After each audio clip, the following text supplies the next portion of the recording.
All right, guys, this is the moment you've been waiting for. It's time for the Super Mario Series Relay Race!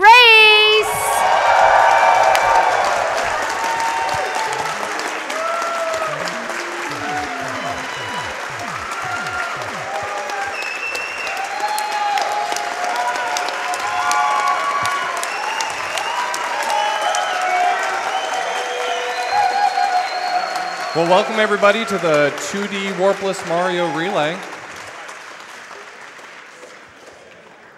If the staff is ready for us, we can go ahead and get started pretty soon. All right, I'm gonna count it down to 5. If you guys like to join me, that'd be fine. So in 5, 4, 3, 2, 1, go! Woo! All right, well, to start off with, we have our 3 teams here. We have Team Birdo, we have Team Boom Boom, and we have Team Reznor. Up for Team Birdo, we have MrCab, 55. For Team Boom Boom, we have RaikouRider, 24. And for Team Reznor, we have Cosmic D, 12. Yep, and we could do a quick roll call. I'm John Carls. I am representing Team Birdo. Who's representing Team Birdo? Woo! I'm Author Blues, and I'm representing Team Boom Boom, also the winning team. Not so much. I'm Skybills. I'm representing Team Reznor. Y'all better make me proud. Let's hear you scream. So you'll notice right away some differences in strats going on here. You'll notice that MrCab is using a large Fire Mario, whereas RaikouRider and Cosmic are still small Mario. That will change a little bit later, though. Yes. Previous to SGDQ, RaikouRider used to always use small Mario, or Fire Mario for this category. But over preparations for SGDQ while he was here, he learned small Fire Mario, so we're actually very fortunate to be able to see all 3 strats on display. You're going to see Cosmic D using small Mario. He definitely is, probably at least for this game, the favorite to win. He has the much stronger PB despite using the much more difficult strats. But the small Fire Mario is a compromise between just losing a little bit of time while at the same time saving time by having fire and having the safety of being smaller. And you're going to see that at the end of 1-4. Some weird things are going to happen pretty soon. Yeah, it's pretty interesting. Throughout this whole relay, you're going to get to see a showcase of several different types of strategies for beating these games warpless, and a lot of it comes down to player comfort, especially in a no-reset situation like a marathon like this. So it's going to be really interesting to see the risky strats versus maybe some safer strats. All right, so what you just saw RaikouRider do here is set up for a small fire. And what that means is he's now in a glitch state where the next 2 power-ups he gets is going to put him in Fire Mario state while still being small Mario. And you're going to see that come up here. The big difference in the time so far that you're seeing here is that both runners, RaikouRider and MrCab, actually had to slow down to get power-ups, whereas Cosmic was able to press through World 1. The advantage of being small Mario in this glitch state is that you get to keep the small hitbox that you would normally have with small Mario, but you get to use the power-up of having fireballs, which helps in 2 ways. It helps you clear out enemies in stages, and it also helps you kill the Bowser fights faster. The animation for the bridge does not occur when you kill Bowser with the, or Koopa with the fireballs. Yeah, and don't let the strange animation fool you. Whenever RaikouRider shoots his fireball, you see his sprite kind of go back into the large Fire Mario state, but his hitbox actually doesn't match that. So he's actually safe the whole time. And speaking of hitboxes, the hitboxes, particularly on the Piranha Plants, are much more generous in this game than in the Super Nintendo version. So if it looks like any of these players are getting close to a Piranha Plant, they're really not going to take a hit. The hitboxes are very generous in this version. Yeah, some of the players in Super Mario 2 Lost Levels have decided to use the SNES version. There's a lot of different reasons to choose one version over another, but we're going to see one of the runners using the Famicom Disk System and 2 of the runners using SNES. And one of the big differences between those 2 versions is the fact that in the SNES version, those Piranha Plant hitboxes have been fixed, which means that if you want to make them over with any speed, you have to take a different approach than just the normal jumping over them that you see often with some of these NES versions. Okay, Author Blues. So the most commonly asked question in Darbian stream when he's playing this game, why do they hit the top of the flagpole instead of the bottom? What's the deal?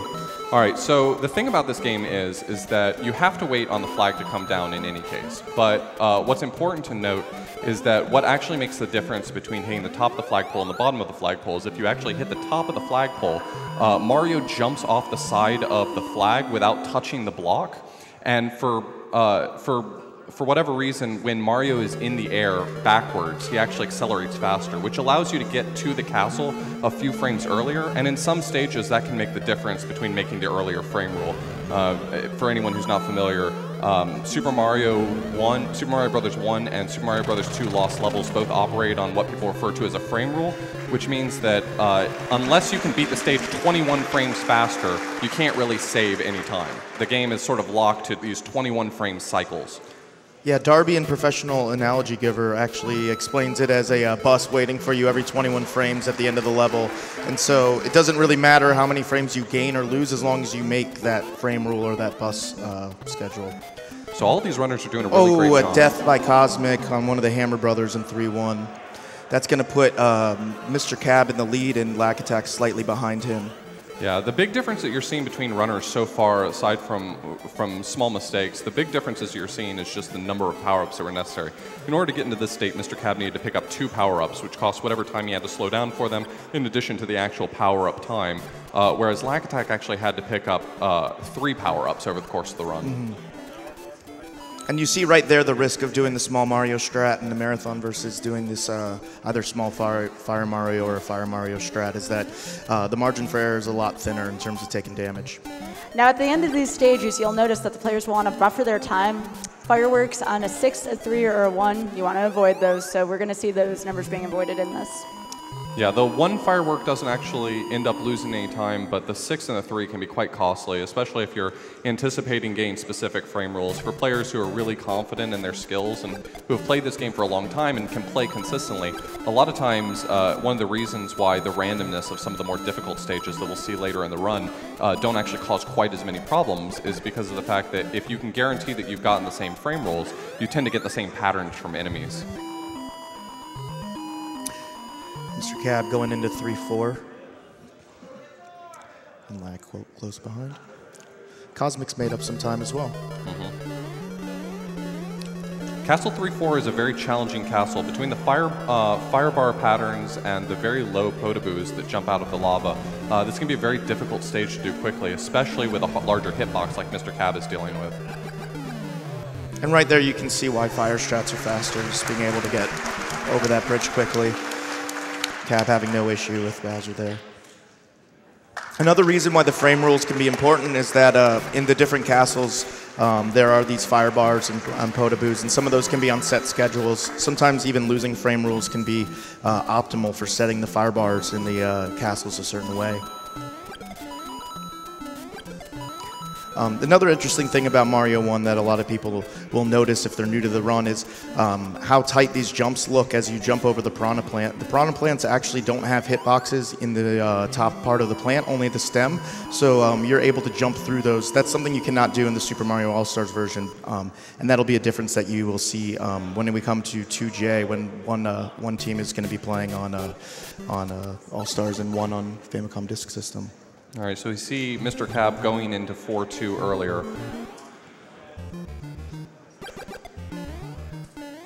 This stage obviously famous at any percent for the most difficult trick in the game, but we get to skip over that here, which is nice. It's nice to see sort of the variety of strats. When you see a lot of runners sometimes opt to choose taking the top of the stage. If you can move efficiently, it's not actually that difficult to get on top of the stage. The only time you really lose is falling back down the shaft of the elevator at the very end that you need to come down. So you see the top runners and you see that they actually play the stage out, but it's quite a bit safer to go above and you don't really lose very much time. Lack and Cosmic, only about a second between them. Still a very, very tight race. So this is probably the point in the Warpless run where the game kind of ramps up the difficulty. Right after World 4, entering World 5 is where a lot of the more difficult parts of the run start. Now, the castles have always been a little bit difficult, but the stages are going to ramp up quite a bit, and you're going to see that coming up pretty soon. Also, the most important and impressive part of this run is that this isn't even Mario's full-time job. So it's just a hobby for him. So heading into 4-4, this is our first puzzle castle. If you do not take the right route, you have to perform that part of the castle again. So really important to know where you're going. Yeah, it loops if you take the wrong path through the stage. Now, MrCab actually had to slow down for the firebar in 4-4, and he's going to have a special challenge trying to take out the Bowser with a fireball. That was actually a Good recovery. Good recovery. The Bowser in 4-4 can be one of the most difficult ones. Now, both Lack Attack and Cosmic didn't have to slow down for that firebar in 4-4 because they were small. Lack Attack handled that Bowser perfectly.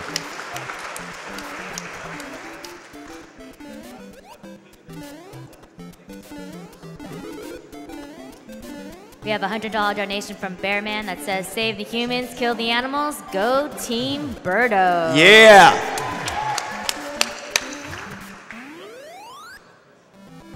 That was excellent on MrCab's part. It's very difficult to, or it's very easy with just a small mistake, if you have to slow down at any point, to end up with a 6 on the clock. You're actually fighting against time to get the 7.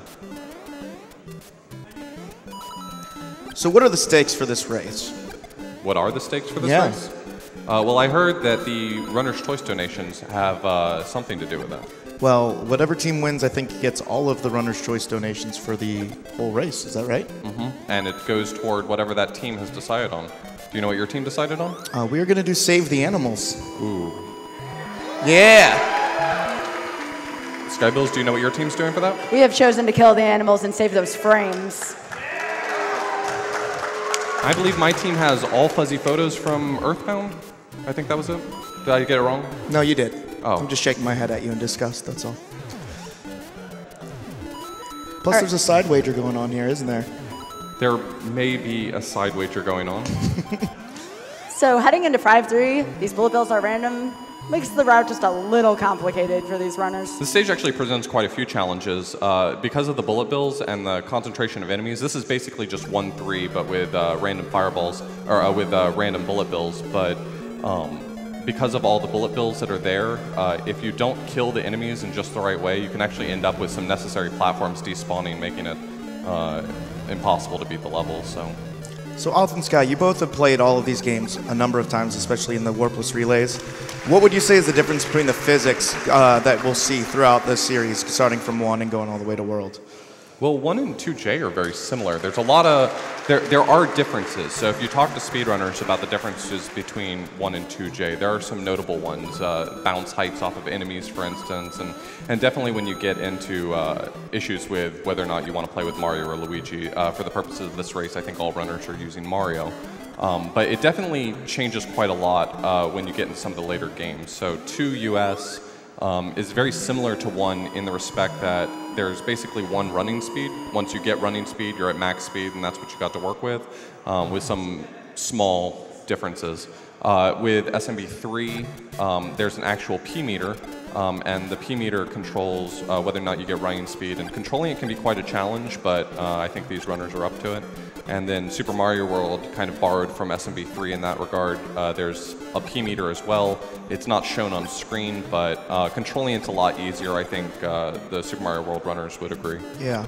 And 6-2 is a really nice stage to have Fire Flower for. You can see how much easier that is, getting through all of those different pipe jumps than it is in Little watching someone like Mario. Cosmic play this, Woo! I mean... It's keeping it fresh. 6-2 is already a challenging enough stage with... Oh, death right at the end of 6-2. This is already a challenging enough stage with a power-up. Doing it small Mario only is... Definitely.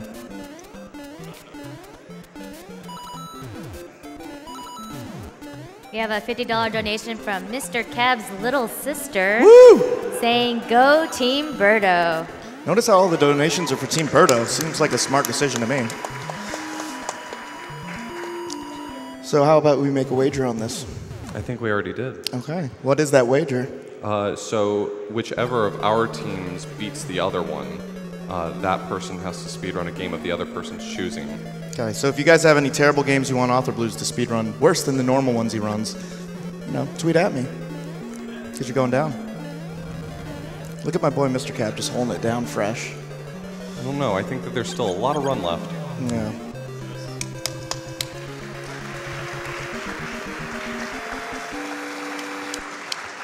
you know, it's really a testament to Cosmic's skill in this category. That, absolutely. Even with some of the issues that he's had, he's literally right behind these guys. Yeah, with 2 deaths being 1 level behind is incredibly impressive. It's the risk you take of doing the small Mario strats in a marathon. It's riskier, but he's definitely got the best PB of these runners and he's killing it. Man. Lack only a couple seconds behind MrCab as well. Yeah, Lack made the choice to slow down a little bit at the top of the stairs there. He saw that if he had jumped off, he was going to get the 3 on the clock, which would have earned him 3 fireworks, as we mentioned before. It only loses a small amount of time to get 3 fireworks, but it lost less time for him to slow down at the top of the stairs, so that's why he chose to do that. So you're saying Lack's not very patriotic, is what you're saying? That's probably what I'm going for. Okay. Now, are any of these runners going to be shrinking their hitbox as they're swimming in these levels? I haven't specifically seen MrCab going for that, but I don't know. He might have been, but he would be the only one who would really be affected by that. So MrCab losing power up in 7-2, doing a good job of recovering and kiting those bloopers over so that he can stay alive. First time he's lost power up all run, which is really impressive. For large hitbox Fire Mario, that's a special challenge just holding on to it for the whole run. He still has an opportunity in 7-3 if he wants to get a mushroom. That would definitely help him quite a lot. Basically evens up Lack and MrCab now. If the initial frame rule is lost, some of these patterns in the water can be very interesting, especially without fires. So for all intents and purposes, RNG here. Yeah, there's not a lot of patterns in this game that are completely impossible to navigate at full speed. But man, with some of the patterns you can get if you're not familiar with what Cosmic going risky going into that pipe and just went past the blooper. He's a bold man.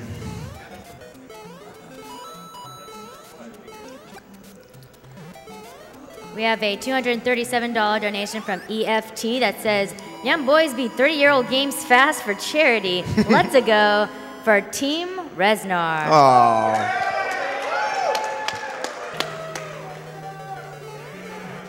What? Okay, so this is our second puzzle castle of the game. It may not seem obvious why they're choosing the route through the platforms that they are, but they are hitting specific triggers in order to prevent the level from looping. That's basically what's happening here. Yeah, it's basically a puzzle stage, and the game expects you to keep looping over and over again until you can figure out the exact right path. When Oth and I first started learning the puzzle castles, especially in the lost levels, I asked him, how do you know the routes are here? Oth told me, just take the worst possible path through here. So I think going into World 8, now's about the time to mention the way that we're going to handle the trade-off between games. So just for a handful of reasons, we decided to add just 1 minute of downtime between games. That's going to give runners a chance to step in and out. It's going to give us a chance to change between consoles in the cases where we're changing between consoles. And just in general, it's going to keep people from throwing controllers at full speed against one another. Yeah. I thought that was part of the race. We've lost a lot of good men that way, so. 8-1, a particularly long stage. Most of the levels in World 8 are a lot longer than all of the levels that we've gone through so far.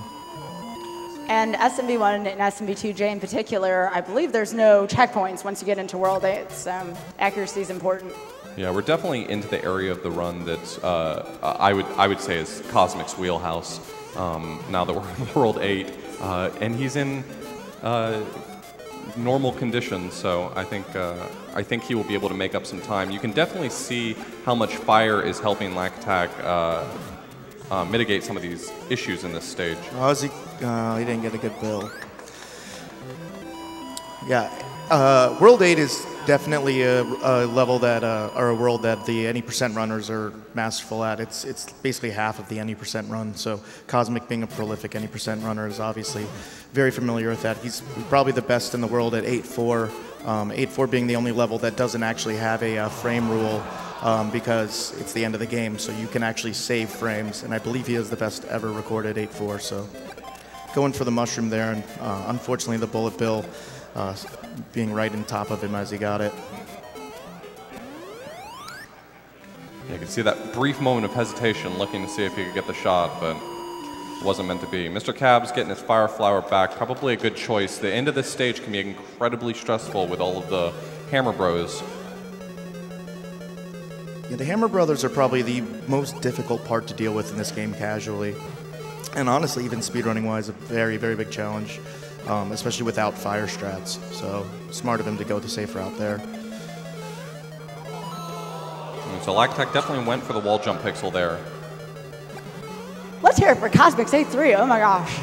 Nice stage, Cosmic. Cosmic had no issues handling those Hammer Brothers.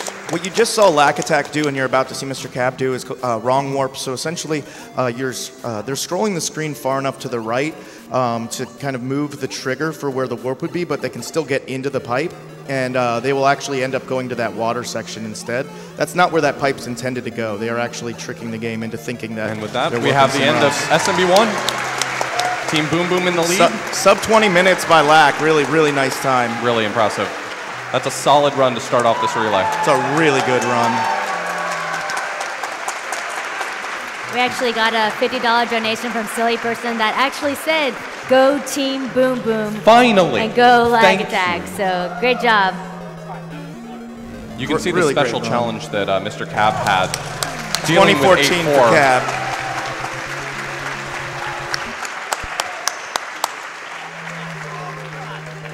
And there we go for Cosmic.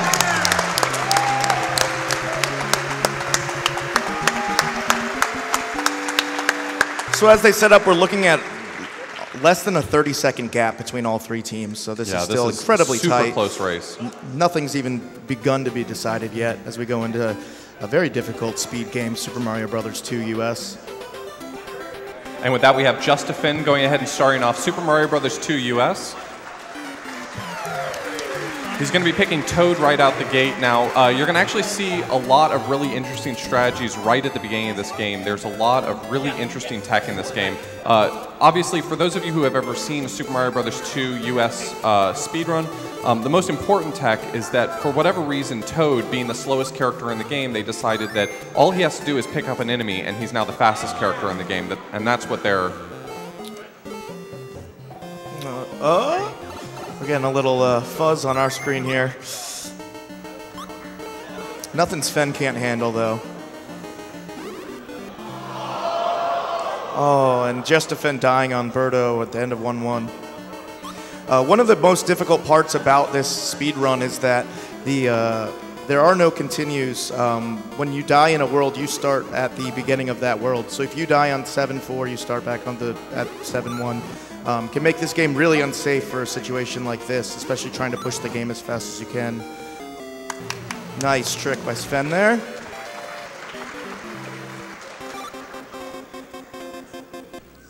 So something interesting to note about this game is that this game is subject to a lot of this game has a lot of similarities with SMB1 in regards to frame rules. So you might think that this game doesn't really have frame rules to it, but one way to think about it is at the end of every single stage, there's a fight against Birdo, and in that fight against Birdo, Birdo shoots eggs. And those eggs are actually on a global timer. So based on when they start the level, every, I think, 254 frames, Birdo fires another egg. So you can see Svenne doing a quick carpet trick where he gets on one carpet and swaps, makes the carpet go considerably faster, and he's able to skip over a whole section that you go inside the door and have to get a key for. Also kind of weird seeing Svenne kill a Birdo on Team Birdo. I don't know how I feel about it, but I guess it's kind of necessary if we're going to win the race. So what BJW just tried to do there is pick up a vegetable after coming out of subspace. Unfortunately, no luck, but that would have been able to take out Birdo very quickly. So for any of you who've played this game casually, you've probably seen that at the bottom of 1-3, you typically go to the top of the stage to get a key and then go to the bottom of it to open the door. But right there, Justifin did a trick where he clipped through the bottom of the screen, which allowed him to enter right through that door, basically. Yeah, that's already in World 1, 2 skips of needing to go obtain keys and unlock areas. Just able to skip through different stuff. This game has a lot of really interesting tech and glitches in it that I think are really interesting and fun. You see Svenne attempting it right now. Mm-hmm. And you actually see BJW over there trying the same thing. And all three runners pulling that off easily. They're pros. That's a very difficult jump to pull off. So continuing with our theme to use Toad to go fast, we're going to see Toad for most of World 2, but not just being able to run fast, Toad also digs the fastest, and since this world has 2 different stages where you spend a lot of time digging, you're going to see him proceed through the stage very quickly. Sven dying on Mauser right as he killed him. I'd be remiss not to point out that Sven is the only person in this game that has held the whole world record for this game. That's interesting. He's also the only person with a Swedish flag wrapped around his neck. In my experience, that's true. One of the nice features about the All-Stars version of this game is you can actually skip that fanfare that happens after by pausing and getting the menu repeatedly. Unfortunately, in this version, we don't have access to that menu.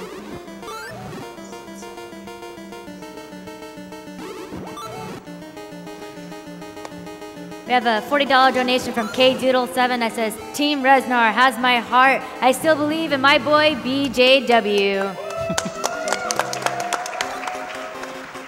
BJW been playing very solid so far, nailing all the tricks. Couldn't ask for too much more right now. One of the most underrated parts of this speedrun that you might not realize watching it is digging. Digging is really difficult. Do you want to speak to that as somebody who's run this game fairly often? Yeah, so there's a lot of different approaches to digging. You see a lot of the top runners get really good at just digging pretty much straight down, it looks like. And they pick these specific lines and patterns that allow them to move pretty quickly. But more important than any of that is sort of how do you deal with it if you don't have the rhythm down for digging as fast as possible.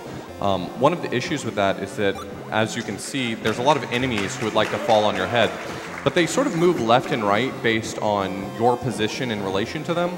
So you can dig specific patterns so that when they fall down to a lower level, they actually just walk away from the hole that you're digging, which is extremely convenient and particularly useful for going fast, is to not have to worry so much about the enemies falling down on your head.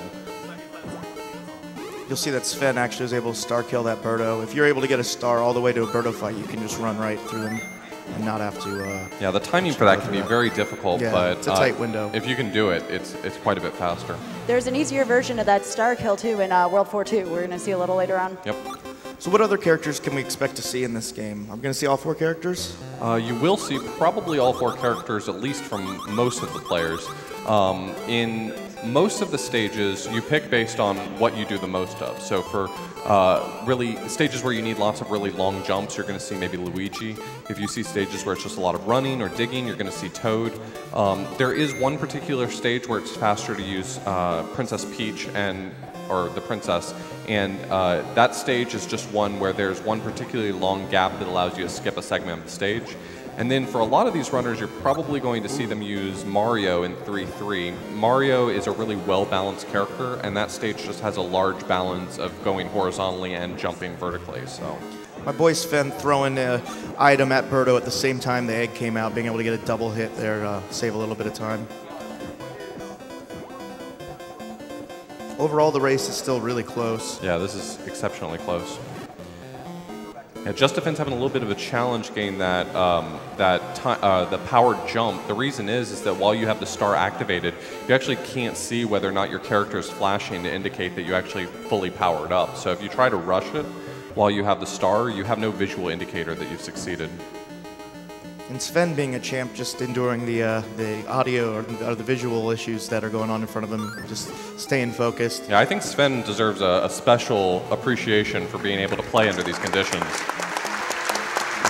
It doesn't seem to be affecting him at all, to be honest. Yeah.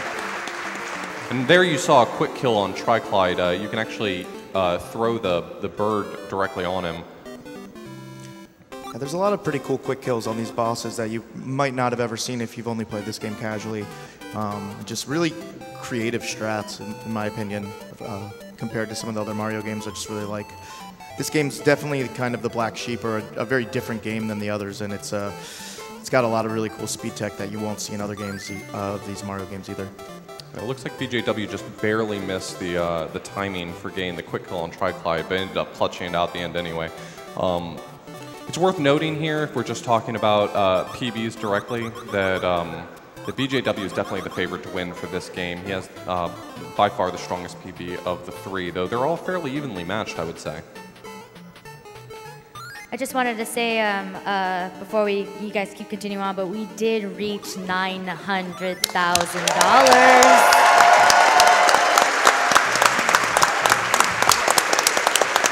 That is awesome. Let's get to that 1 million, guys. We're almost there. Okay, so here's the chance where you're going to get to see Justifin using Peach in order to, or Princess in order to skip a little segment. There's a gap that otherwise wouldn't be accessible, and if you were to try to make that gap, you would actually fall in, despite the fact that technically there's supposed to be more stage down there. Yeah. But that jump right there saves quite a bit of time. You're also going to see her being able to jump off of the ladder and go above the level, skipping a substantial part of this stage. Yeah, this is going to be a running theme throughout the game. You can actually jump off of vines, ladders, and chains in this game. It's very tight timing, so if you just try to do it by yourself, you know, let's say that you're sitting at home and you fire up your console, you may not get it, but you have a small frame window to still press the jump button when you step off of a ladder. It happens to be much larger if you're playing as Luigi, so if you're holding the up button when you step off a ladder, you have 8 frames to hit the jump button. For every other character, it's only 3, and if you're not holding the up button, it's only 1 frame for every character. So it's actually really difficult to pull off, but it's a major part of skipping large portions of some of the levels. This one and 7-1 in particular. And here we're going to see the first appearance of Mario. What's the reason for that, Chad? So this is a well-balanced character that works well for what this stage has. So there's a lot of segments with straight climbing, and Mario happens to have a really balanced jump height that also works really well for some of the heights, or some of the distances between some of these platforms. So when we get into the next room, and he's jumping between platforms, it just so happens that Mario's primary jump height is the perfect height for going between those platforms. And so balanced between his run speed and his jump height, he is the clear choice for this stage. And he just boosted that jump off of the enemy to get substantially higher than he normally would. You can get a rhythm for these vines when you have 2 chains next to each other, or 2 ladders, or 2 vines. You can get a rhythm for going back and forth between them to climb faster using jumps.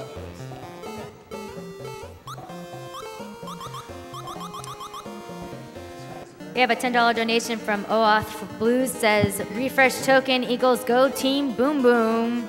Nice. Come on.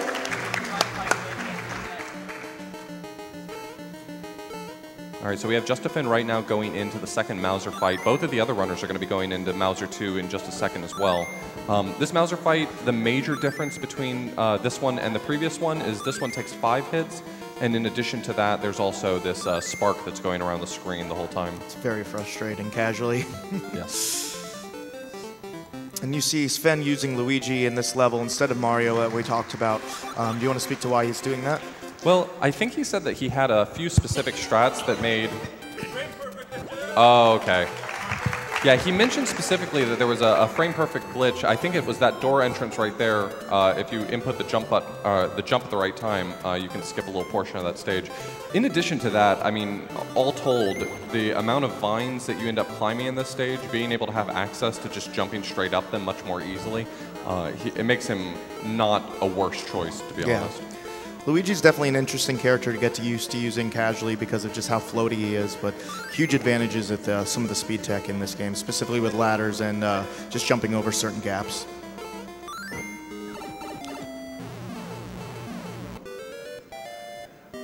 So I think I've been told in the past, and someone can confirm for me, but I think I've been told in the past that taking that hit as you grab the orb there saves some lag frames. Pause.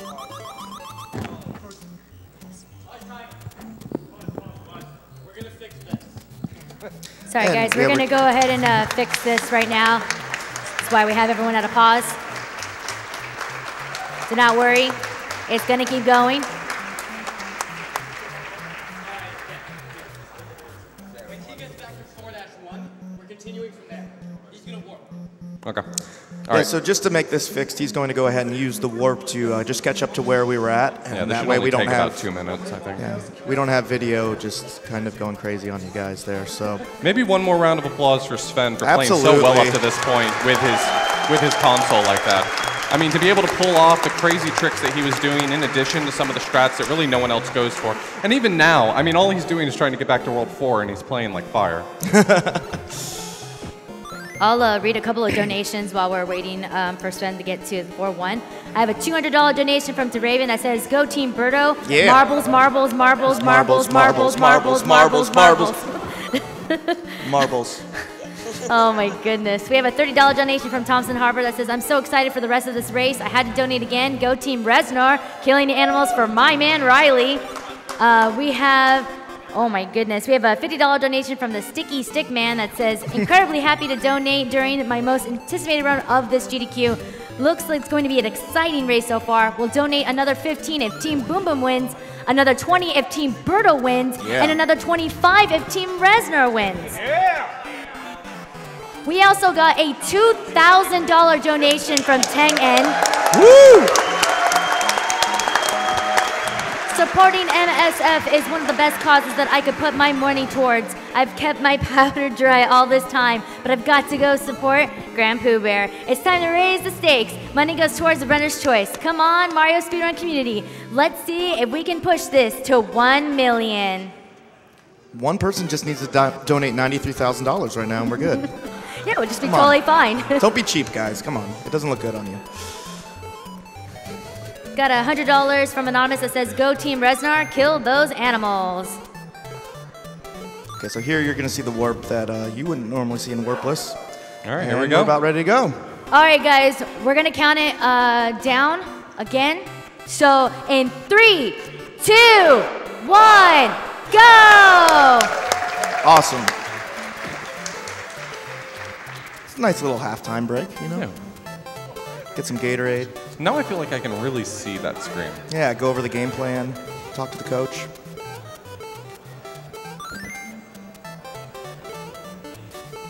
I think it's amazing that even this far into the run, we're seeing these runners this close. Yeah, I mean, there may be favorites and underdogs in each game, but overall, these are like, These are all the best 15 runners. of the best Mario players in the world, and many of these runners run most of these games. They don't just stick to their game, and so there's just a lot of talent going on right here. It's pretty amazing to see it all in one place.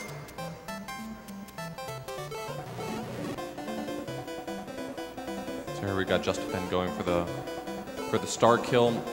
Yep, and you got The it. window for it's a lot easier in 4-2 than it is in 2-1, but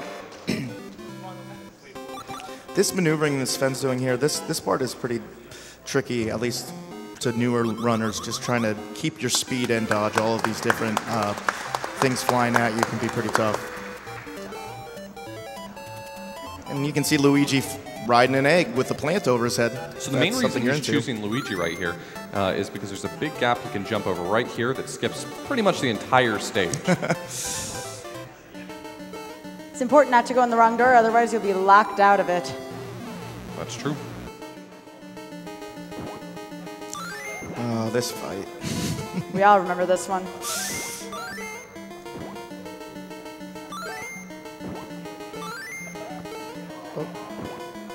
Really good fight. That was a great fight.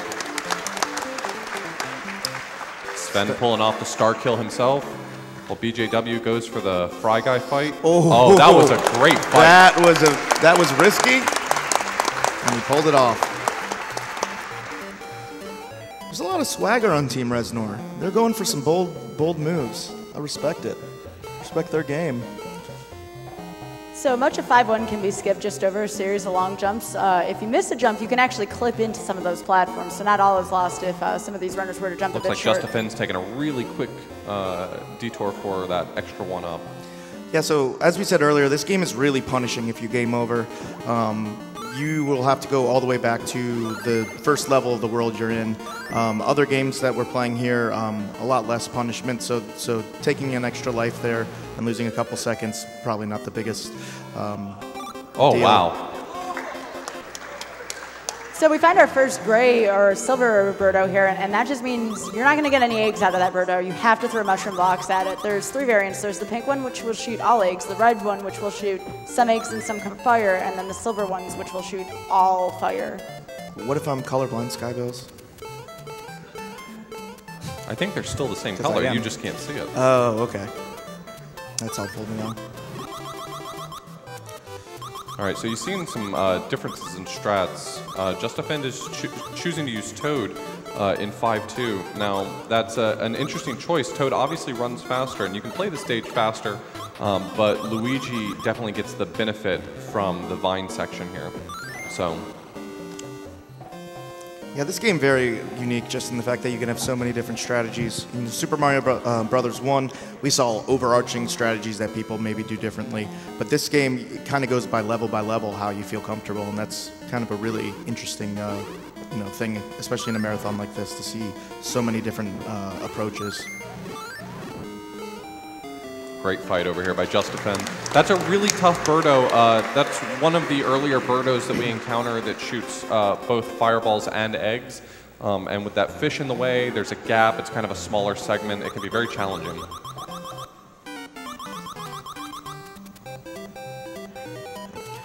Another great fight by BJW.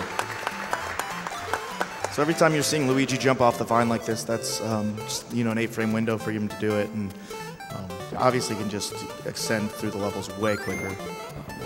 So now we're getting into level 5-3, probably one of the longest levels of the game. The boss strategy is very interesting here. You need to throw the projectiles into the wall, and you can get anywhere from, I want to say, 2 to 5 hits. Yeah, it definitely varies. Anywhere from just the normal 1 hit you might get to, in some rare cases, being able to get all 5 at once. This is probably the most challenging stage in terms of a casual play. I hate this level. But this is also kind of a nail biter for a speedrun as well. So it's really amazing watching these guys play this so efficiently. You're gonna see Justifin going for the carpet glitch right here. He's gonna spawn 2 carpets, and that's going to make the original carpet move a lot faster, especially because at the time Toad is also holding an item, so you get an extra speed boost there. Oh, wow. That was sweet. Almost the triple. And now he's going to be going into the Aweglib fight. This is a crab that throws rocks. He's going to be trying to get his hands on one and bank it off of the back wall.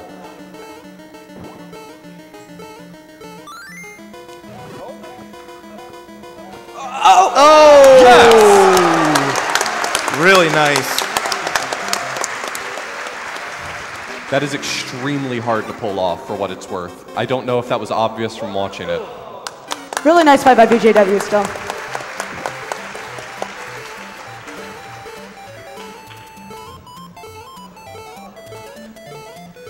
Team Reznor and Team Boom Boom pretty tight. Team Birdo not far behind. Still really tight race here.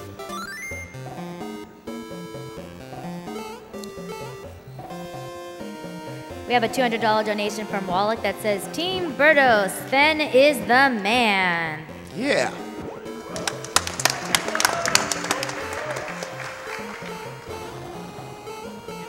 We also have a $20 donation says, Go BJW. I had no idea you were running today, but I love watching you run when you do. Much love, Coco.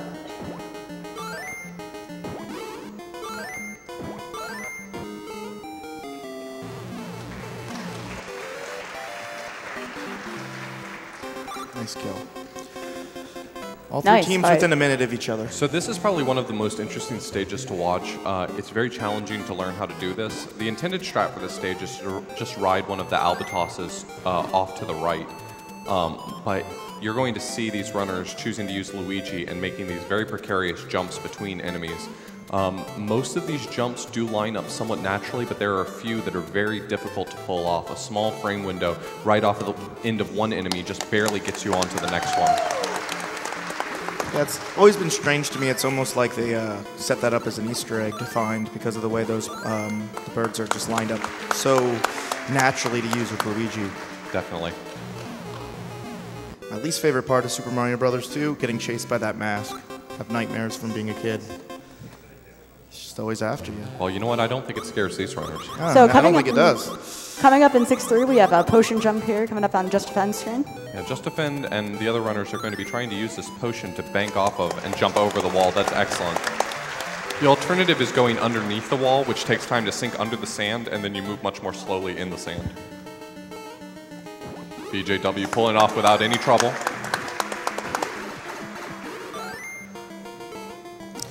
We'll see Sven doing the albatrosses now. Yeah, he goes for it with a slight variant in the strat. He doesn't take the vegetable, which is slightly faster. You don't waste the time picking up the vegetable, but it's very dangerous to do because you only have a 1 tile wide gap to land on that little island versus Pulls it off 3 tile wide. This Nice. Triclide fight is very interesting. You saw Justifin going for an extremely aggressive variant of the strat. BJW went for, I think, the more common variant. What you're about to see is 7-1 and 7-2, the abbreviated version. Very short levels caused by some sequence breaks going on. Yeah, this level in general is supposed to be extremely long. I mean, 7-2 even worse off. Here we go, Sven going for the potion jump. First Gets it try. without trouble, no trouble. All right, Justifin was unfortunate to have the enemy that he needed to jump off of despawn, so he's currently trying to get him to spawn back, but unfortunately those pots just keep spitting out enemies and it's causing problems. There he goes. Is that due to a sprite limit? It's a sprite limitation. All it takes is the game slowed down just a little bit. I think there's some other things that cause it as well, but losing that enemy, going under is really not a better option. Really, it's just better to always go back and try to respawn it. Sven taking it safe there because he was small, pulling off the I think he Triclide made the kill right as well. call there. Absolutely. Triclide can be an extremely difficult fight, even for speedrun strats. Especially in a marathon like this, the strategy is really interesting because, you know, you don't necessarily need to win or lose your race. You're trying to keep your team in the mix. And so sometimes being risky has a price to pay, not just yourself, but the rest of your team. So an interesting thing worth noting that we just saw from Justifin and BJW is you can actually abuse the little invulnerability period you get whenever you pick up an enemy. You'll probably see it from Sven here as well. As Luigi, or really as any enemy, when you're picking up an item, you get some frames of invulnerability. You benefit from it more as a character like Peach or Luigi who pick up items very slowly, but during that whole time you're invulnerable. So if you want to pick up a block while Birdo's firing at you, you can just wait until the shot is just about to hit you and then pick up the block, and you're invulnerable as the shot goes through you. it makes a lot of the Birdo fights way easier. So this sequence break actually has the interesting benefit of being able to have the key already spawned even before you defeat the Birdo, which allows you to basically just skip it entirely. Wait, that's not Bowser. Yeah, so in this game we're fighting Wart. I think you guys are mostly familiar with this. Some interesting things to note are that as long as these runners don't die in this stage, you can actually guarantee what pattern you get off of the vegetable machine. So it starts spawning in the middle, the next one spawns on the right, then in the middle, then on the left, and back and forth in that way. If they were to die and have to come back into the stage, you actually get the same pattern, but you just don't know where it's going to start from. And with that, we have BJW finishing up Super Mario Bros. 2 US first. I expect sub 50. That really speaks to BJW's skill in this game. I mean, with the previous run, we had Cosmic finishing up SMB1 last, and just in that time, BJW was able to pull his team into the first, and we just now have Justifin finishing up Super Mario Bros. 2 US. Both of these runners right around a 24-minute time. Really solid work. Yeah, Sven really not too far behind either. No, absolutely not. It's been a really tight race all along. No major mistakes that have put any team really far out of it. I think we're within about a minute or minute and a half of each other. Oh, and Sven taking an unfortunate death on Wart there. The fight against Wart can be extremely challenging. But it was right at the beginning of the fight, which means it really didn't lose more than probably 10 seconds. So with Sven getting that first vegetable out of the left side of the machine, he now instantly knows what his pattern's going to be. No problems. Oh.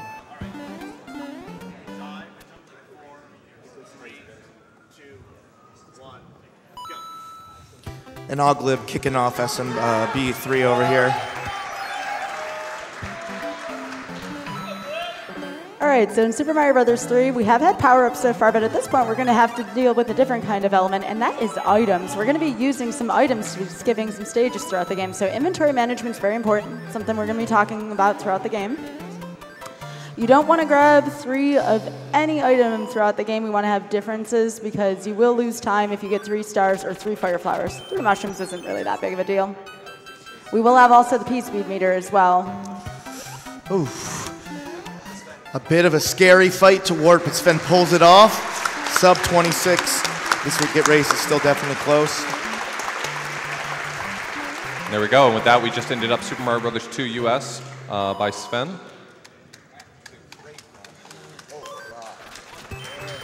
Aweglib and Kirua are both off to an excellent start with SMB3. This is going to be a very challenging game to pull off. Management of P-speed is extremely challenging.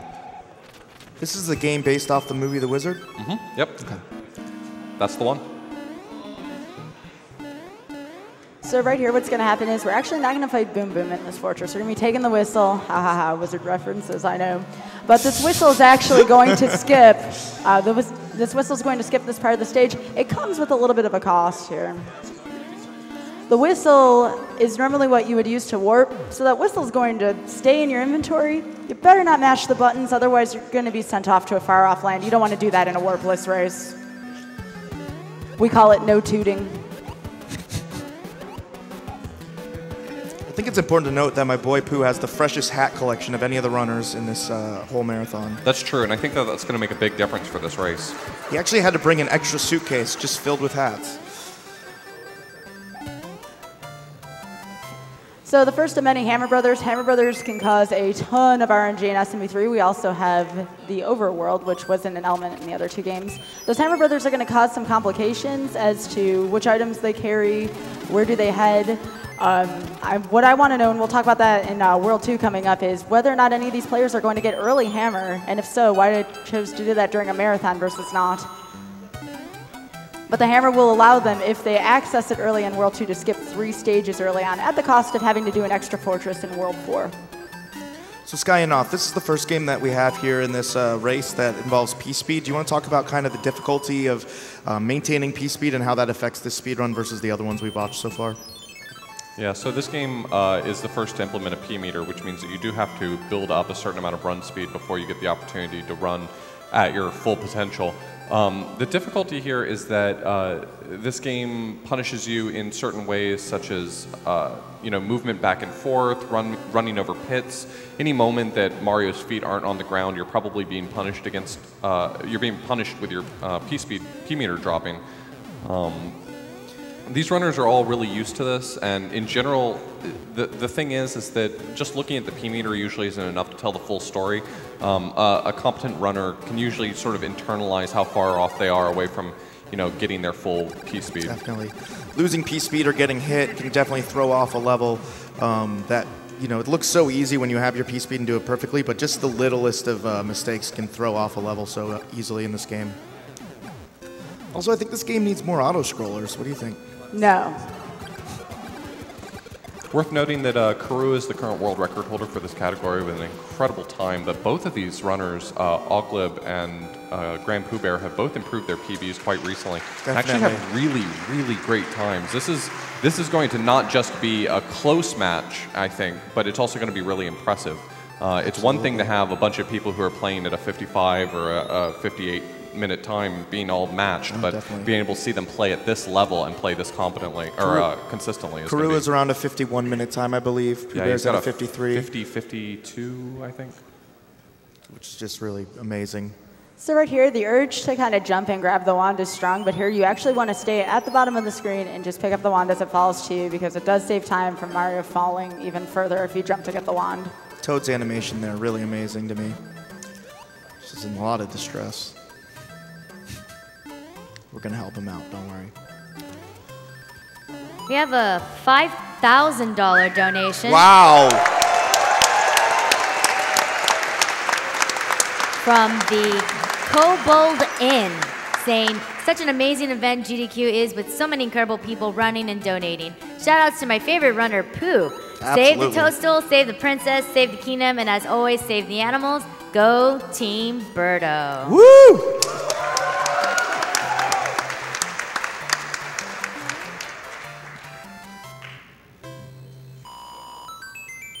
So you may think that if you've ever watched some of the runs like Super Mario World, for instance, where runners tend to rely very heavily on their cape, you might think that the preferred power-up for a game like this would be the leaf.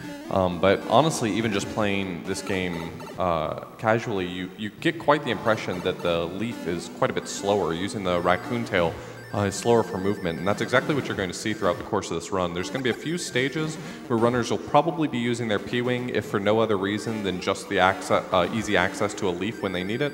But in general, most of these runners are going to be sticking to either Small Mario or Fire Mario, depending on what stage they're in. And that's going to be kind of an important thing to note. This game would be quite a lot easier if they were able to use their leaf, but they just won't. Absolutely. Sky, why don't you talk about some of the other items that you can pick up that are useful for the game? You mentioned the hammer. What else is there in this game that kind of just makes a difference in the speed run? Now, we're not going to see the players use the tails often. However, there is an item called the P-Wing. The P-Wing is going to be used to break a couple of levels, such as 6-9. There's also the Jugum's Cloud, which is going to be used to skip entire stages. The one drawback is, and I will have to remind players of this, unfortunately, is if you die in a stage after you've used a cloud, that will negate what has happened. So if you die in 3-8, you will go back to 3-4 because that is what the Warpless route uses. Yeah, so if you are using the cloud to skip an auto-scroller and then you die in the next level, you're going to end up having to redo that or have to actually go into that auto-scroller. What even happened there? We're also going to see a couple variants in the SMV3. Grandpoobear is actually going to be using hammer strats to defeat Bowser, whereas Kirua and Glib both use the fire suit. Wow, that was honestly, I wouldn't have even known what to do in that circumstance. That was amazing that Glib was able to recover that. Absolutely. That was amazing, honestly. He got really unlucky with the corner clip in the situation, and I think either panic or really just not wanting to lose his Fire Flower at the time just took out both of the Koopas, so he had to go back for another one. Yeah, it's definitely underrated having the ability to react in that way to something that's very unusual to happen in your speedrun versus, you have general mistakes that happen that you have backup strats for, but to just know a game well enough to react immediately on what to do. And unfortunately, getting some bad luck with the Hammer Brother, just going right on top of him there. I think bad luck's a little bit of an understatement, John Carls. So what Glib's going to do here is use the hammer. We're actually going to skip the desert stage and world stage 5, and he's going to have to do the fortress in World 4. So we're going to get to see a stage in Warpless we normally will not get to see, so that's kind of exciting. Oh. Glib just wants more airtime. It's fair.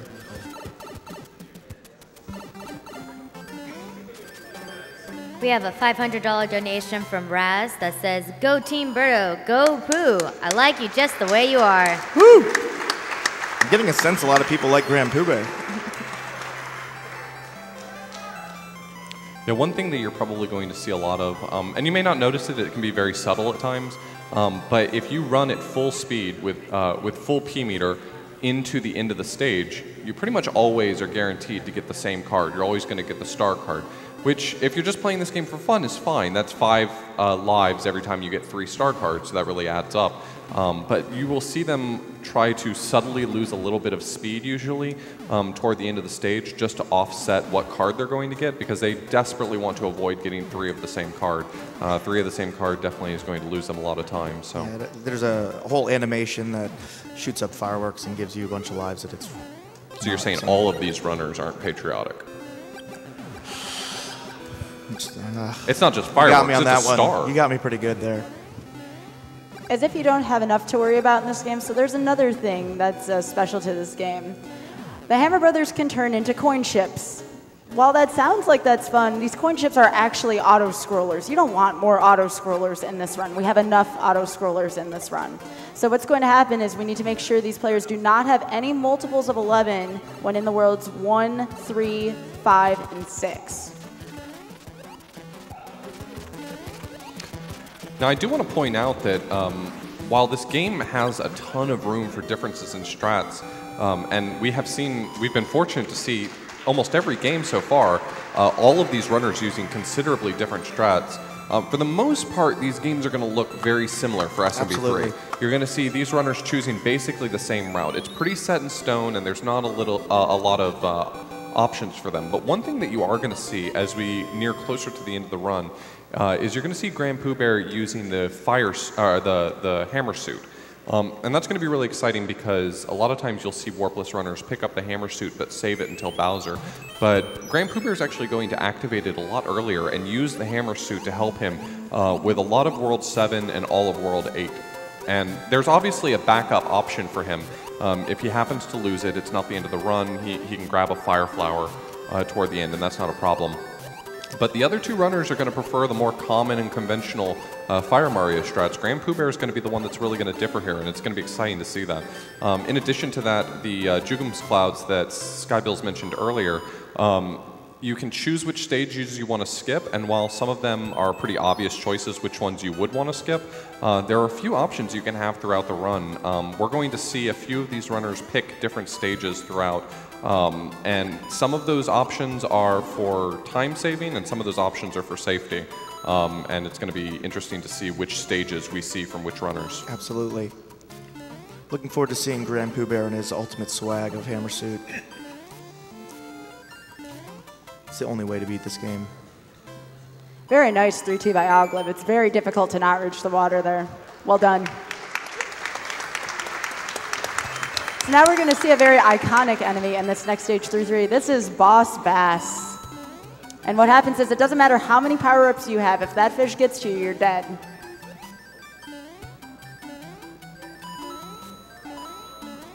We have a $20 donation from Cold Trooper that says, been waiting all week to donate during the Super Mario race.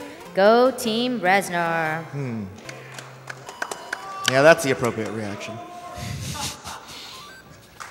I mean, wrong team, but still nice to get the money. I would have to respectfully I do disagree. appreciate the donation. Kirua with just great movement. All right, so what Kirua is going there for a frame-perfect input there. Yep. You can actually go through the third door, and if you press up on the first frame after going through the door, it takes you to the Boom Boom fight correctly. It's, you know, whether it's an oversight, a glitch, an Easter egg, whatever you want to call it, it's very difficult to pull off. And I think all three runners have agreed to go for it at least once. I think it loses like 7 seconds to go for it and miss. It definitely loses time. I will tell you that, Yeah. that what I'm seeing so far has not saved time. Not a fan of the Hammer Brother placement on either of the two players. Wow, that was an Good team, amazing Boom Boom. stage by Great stage grandpoobear. by That was Kirua. incredible. As Sky mentioned earlier, it's very hard to stay out of the water. That strat's pretty difficult to pull off, and he nailed it. Yeah, that level's a really good example of how keeping your P-speed and going perfectly, the littlest thing can knock you off that. And especially in that level with the giant fish just waiting to swallow you up, it's the stakes are even higher. All right, so Kirua finally got his Fire Flower back. I just want to point out that he's been playing at this level this whole time without Fire Flower. A lot of the strats in this game are based around having your Fire Flower. Ooh, that was close, but the Hammer Brother did stick around so Kirua can get to that. You do not want what we call a runaway Hammer Brother. You do not want them to pass by 3-6. Why? 3-6 is an auto-scroller. You do not want to touch that stage. Yeah, and each time that you beat a stage or fight a Hammer Brother, the bridge position swaps. And you very much don't want to end up in a situation in which you finally encounter 3-6, but the bridges are not set up for you to be able to skip 3-6 to go directly toward 3-8. For those watching that might not know much about playing this game, can you explain kind of the Hammer Brother RNG that happens on the map? Yeah, so every time you exit a stage or beat an overworld enemy, they have the opportunity to move, and there are certain rules about how far they're going to move or where they might be willing to stop. But in general, it can make a pretty significant difference exactly how far a Hammer Brother moves. In fact, you know, there are records for this game that are optimized based on too much Hammer Brother movement can, you know, end the run, basically. Absolutely. What Skybills was mentioning before is one of these Hammer Brothers is more or less necessary for this route, and if that hammer goes in the wrong direction and ends up in a section of the overworld map that you don't want to go to, that can be real trouble. Absolutely. It basically would force you to play an extra level that you really don't want to play. So coming up on this third airship Nice is jump. actually one of the most difficult enemies ever in this game. Wendy, who's actually tougher than Bowser, to be honest. You want to fire kill Wendy because Wendy starts shooting candy rings. Now, all these players will probably fire kill Wendy, which is good. Only one candy ring will stand there. You lose fire, things get a little more interesting.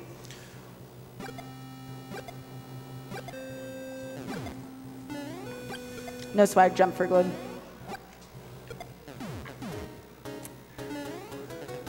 Average Guardian donates $1,000. Wow.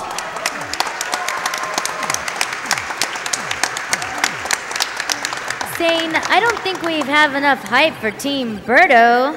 Good luck, Pooh, you got this. I am required to make a marble meme. So, marbles. Marbles, marbles. Everybody's making a lot of sense to me right now. This is all just going right over your head. I'm all about marbles. All right, we got Kirua here entering the windy fight. The movement's very specific when you watch these runners do these fire kills. You don't want to situate yourself too far away from the Koopa Kid, because if you're too far away, it takes a long time for your fireballs to hit and despawn so that you can fire more of them. But you don't want to be too close because they're starting to pressure you into the corner, basically. Absolutely. Right here, we've got Glib entering the windy fight. Aweglib.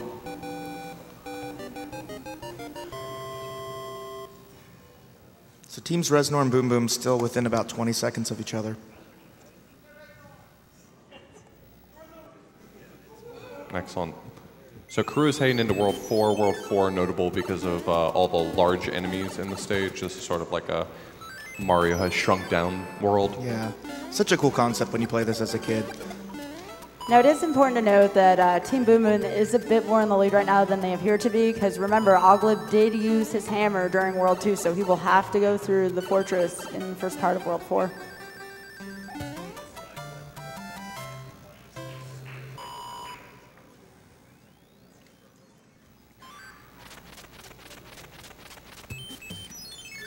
So in this world, Hammer Brother RNG can make somewhat of a difference. You don't necessarily need to get all of the Hammer Brothers, but it does help that the Hammer Brother fights in this world are particularly easy. When you enter one, you don't have to deal with two Hammer Brothers or a Boomerang Brother that sort of forces you to move in a particular way. The Hammer Brothers in this one are Sledge Bros, which are just a single large Hammer Brother that's particularly easy to kill, to be honest. Of all of the Hammer Brothers, I'd say it's probably one of the more straightforward fights. So while Hammer Brother RNG can definitely make a difference, it doesn't hurt you to get extra ones in this quite as much as it does in some of the other worlds.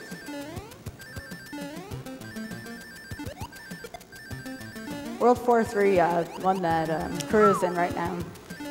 Kirua just showing Going off for his some movement pretty tough ability. jumps, not gonna lie. Kirua showing that he's a little bit a step above when it comes to movement and Yeah. that level. You can just really see what it means to be world record holder there. That is the stage where you first learn how to use P-Speed, though, if you're first starting to learn how to speedrun this game. 4-3 is a great example of the level you're supposed to learn in. So you saw there Kirua use his hammer to skip having to fight one of the forts.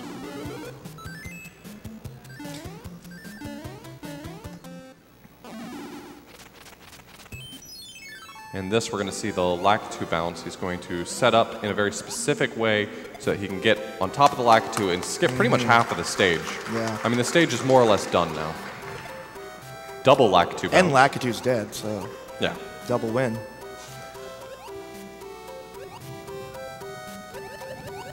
Excellent movement through that stage.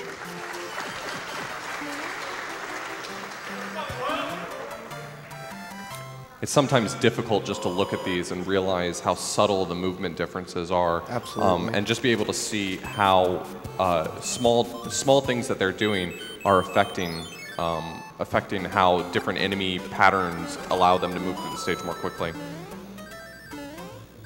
Kirua opted to use his music box right there to skip over the remaining Hammer Brothers. He knew what he had gotten from the first Hammer Brother, and he decided that he didn't need what the rest of them were holding. Nice for Fortress 1 by Aweglib.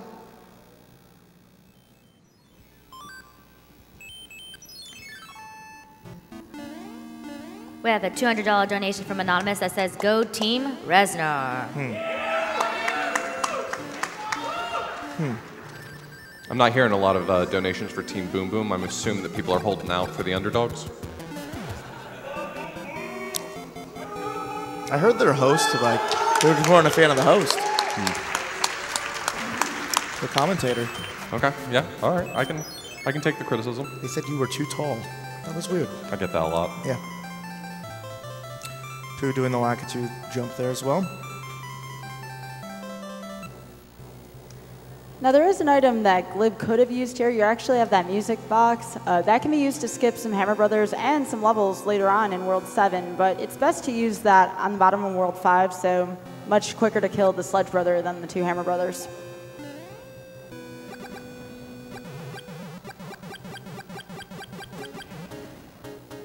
Great movement by Glib through this stage. This is it's kind of interesting if you watch a lot of Super Mario Brothers versus this game. In Super Mario Brothers, your fireballs move just barely faster than Mario does, which means if you fire a fireball, it always conveniently stays right out in front of you. Whereas in this game, Mario runs considerably faster than his fireballs, so sometimes you'll see the way that they fire, their patterns are firing right as they're about to hit an enemy, so that it's that brief moment where the fireball does actually get to be in front of them. Otherwise, they just pass it by. The Hammer Brothers are kind of cute when they're asleep. Okay. I mean, you're rooting for the enemy, but that's okay. Yeah.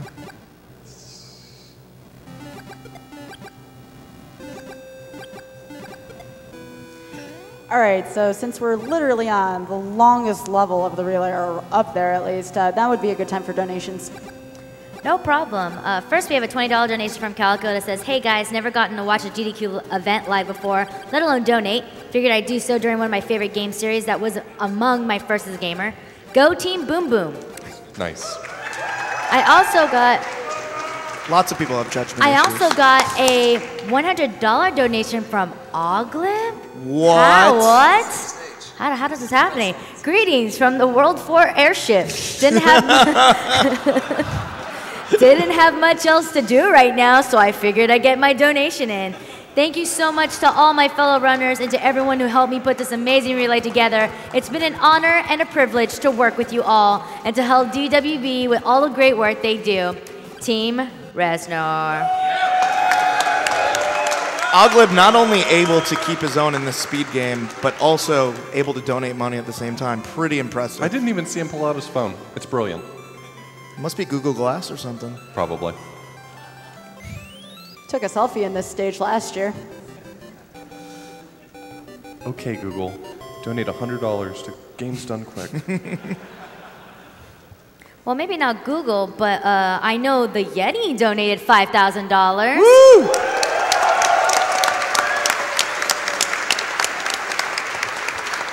Saying, "Hey all, Yeti Glenn here. Gotta show my love for Team Birdo. But also, shout outs to Team Boom Boom. My daughter Penny is rooting for you. She even made her own sign. After watching these events since 2012, it's so special to be able to share it with my daughter. Put this donation towards killing the animals, only to balance the race and the Fuzzy Pickles run." Being a fan of Team Boom Boom and Team Birdo is kind of like being a Red Sox fan and a Yankees fan. I don't think it's acceptable. I don't know. I think you got to pick a lane there. So you saw right at the beginning. I'm sorry. You saw right at the beginning of World 5 that Kirua went ahead and used his whistle. And that may have seemed strange. And in a typical Warpless run, obviously you would never do that. But while it's extremely detrimental to use your whistle at the wrong time, which is always, at the beginning of World 5, it's convenient to just get it out of your inventory. So Kirua made the educated decision that any smart person would do, which is to go ahead and get that whistle out of their inventory. Looking at both Aweglib and grandpoobear here. Yeah. I don't like how you're looking at them. That's fine.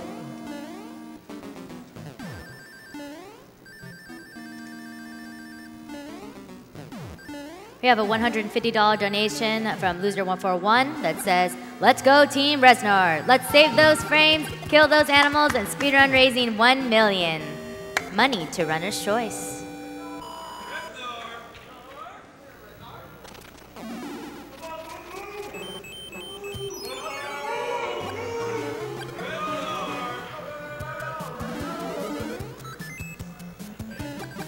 This audience is very diverse.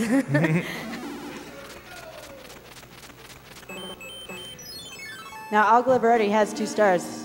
Better be careful not get a 3rd one. We don't want to see a fresh 5 up. Glib, I think you could use 5 more lives. Go ahead and get that star if you don't mind. So you see Kirua here going through the tower. This tower is used in World 5 to connect the ground level to the sky level. This is a sky world as it is, so he has to go through this tower forward if he wants to get to the top. You can actually use the tower to come back down to the beginning if you want to, but why would you do that?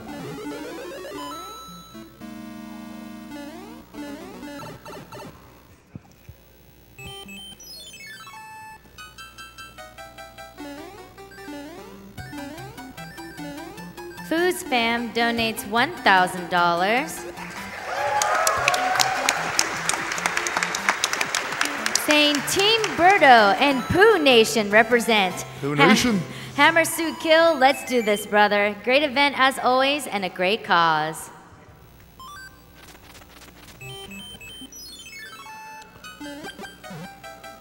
So Kirua, the first one to enter the top area of Skyworld, with Aweglib and grandpoobear both right behind. This is extremely close.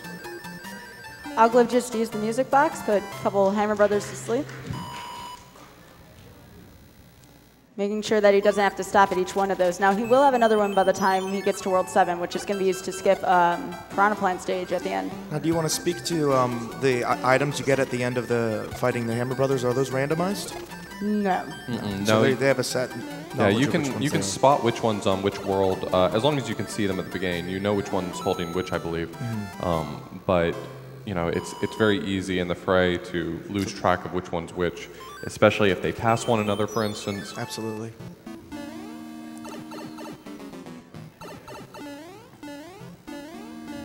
Some of the levels in World 5, it's very difficult to get P speed during them, and it's very difficult to not fall. A lot of gaps in the stages in stage 5.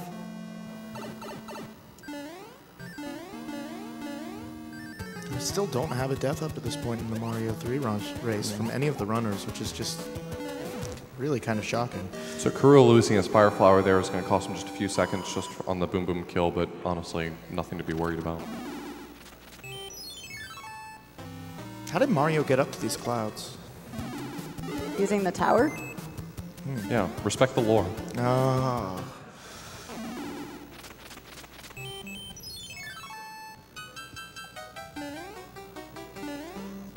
All right, Hammer Brothers in perfect position for Aweglib. All that Hammer Brothers carrying is a music box again, which he won't need another one.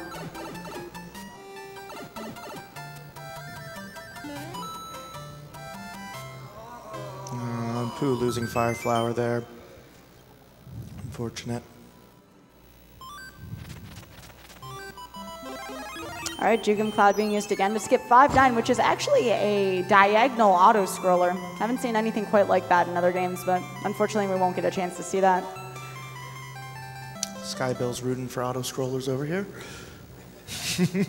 Known lover of auto-scrollers. It's on the record.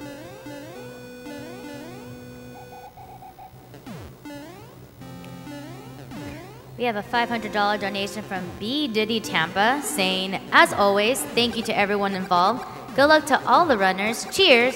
And go Team Reznor. Yes.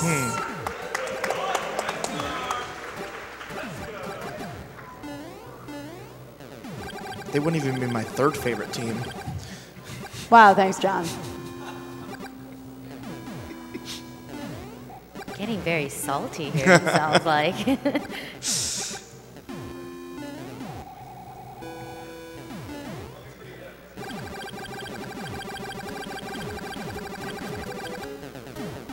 Very nice. 5-8 is one of the toughest stages to keep P-speed throughout. Aweglib nails it.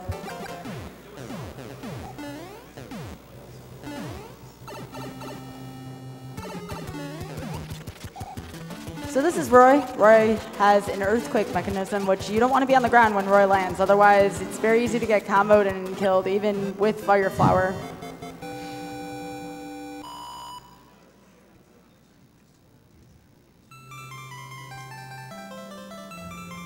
We have a $20 donation from Muddy Waters that says, love me some Author Blues and Skybills.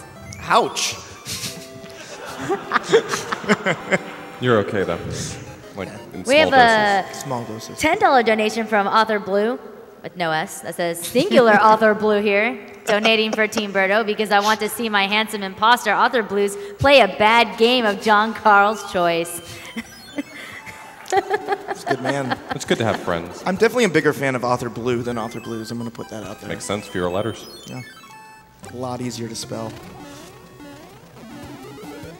I think this airship needs more cannons. Worth noting, not worth as many points in Scrabble though. Ooh. That double word score really just skyrocketing. So So on Kirua's side, at the beginning of World 6, we're using the hammer again to skip skip 3 stages this time. You can see Kirua using his iframes to be able to get over that spike pit, not having to wait for the platform to scroll all the way over there. He's going to be going for a star kill, yeah. He's going to be trying to keep this star all the way to the Boom Boom fight. Finish him off instantly. Enjoy your upside down orb. Orb!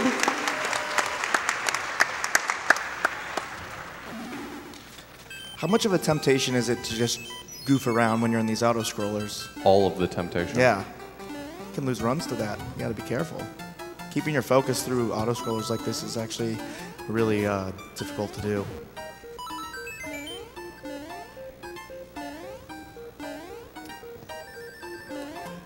So even though he lost a little bit of speed there, that was actually very fortunate for Kirua. Those the spinning platforms there have a tendency to grab a hold of you and sort of throw you straight down to the pit. I have to imagine that's specifically what they were designed for. Oh, nice runaway. Oh my god. Well, enjoy that. Yeah, as mentioned before, you know, Hammer Brothers have very specific rules about where they can move, where they can stop, and how far they want to move. And that was one of those situations where every single time the Hammer Brother tried to stop, he decided to just keep going. Nice iframe boost for Aweglib as well.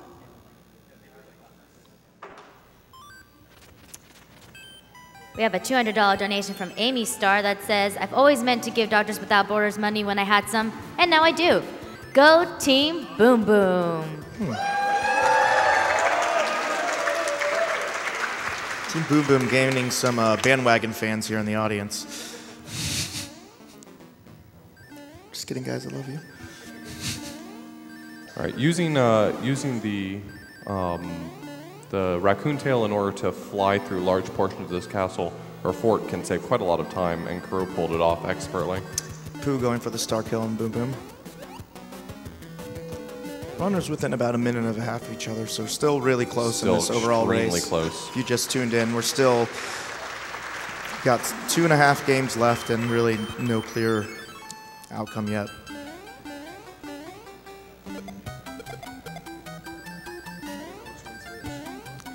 So right here, World 6-5 is actually one of the most unique levels in all of Super Mario Bros. 3 because the exit of this is actually through the top. You need a tail to do this. P-Wings preferred, so you don't have to gather at P-speed and go through the pipes. Lots of runners being frustrated with the Hammer Brother patterns here. All right, hardest level coming up here on Kirua's side. I think he's going to need some serious time. All right, good. Awesome level. Woo! That was impressive. Holding right for that long. Good work, bud.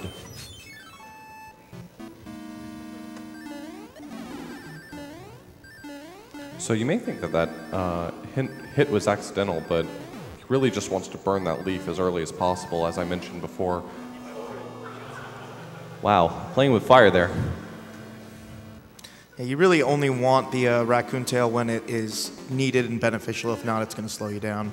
So taking the damage there is intentional.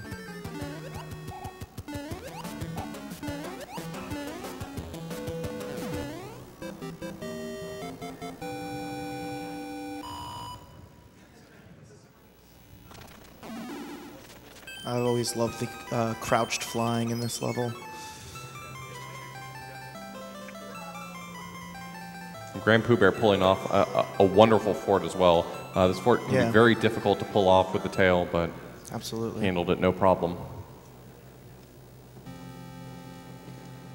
Oh, look, it's another auto-scroller. Woo! Heard you like auto-scrollers. Shout-outs to flying boats. We have a $200 donation from the 5 o'clock shadow that says, because I attended grad school with Author Blues, gotta go with some Team Boom Boom. Let's get some Team Boom Boom hype. So this person knows you personally and is rooting for your Kirua. team. Well, he knew there was a ground there, but I didn't know there was a ground there.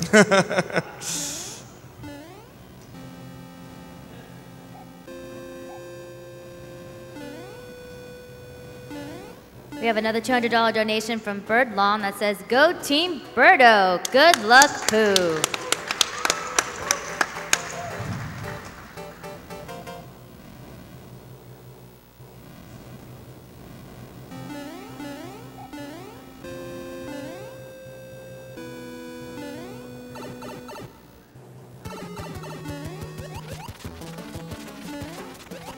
We have a $150 donation from Victory Formation that says, "Here's to the cause, to Team Boom Boom." Kirua grabbing the wand out of the air for swag. Not as good as hammer suit swag. That's true. Which I think we're getting pretty close to seeing hammer suit swag.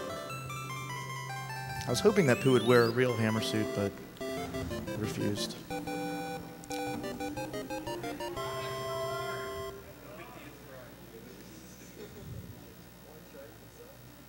Glib trying to leave the auto-scroller from the left doesn't seem to be working for him, but you know, no reason not to try. It doesn't lose any time. All right, so we've got a clip right here at the beginning of World 7, 7-1.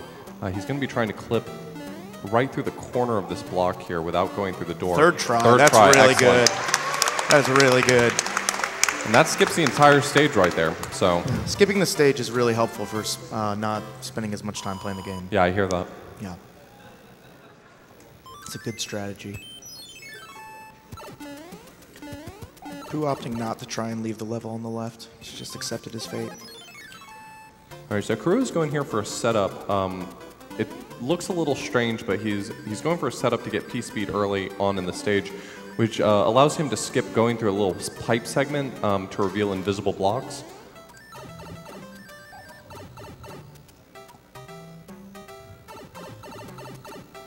The nice thing about being small Mario only there is that you can actually land directly on the other pipe.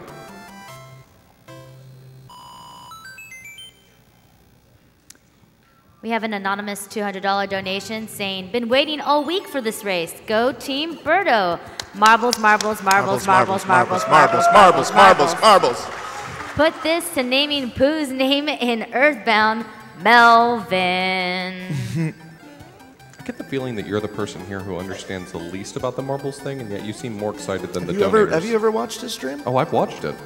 They say marbles a lot. No, I get that. I'm saying you don't understand it. Oh, I understand. All right, here comes Aweglib's 7-1 clip.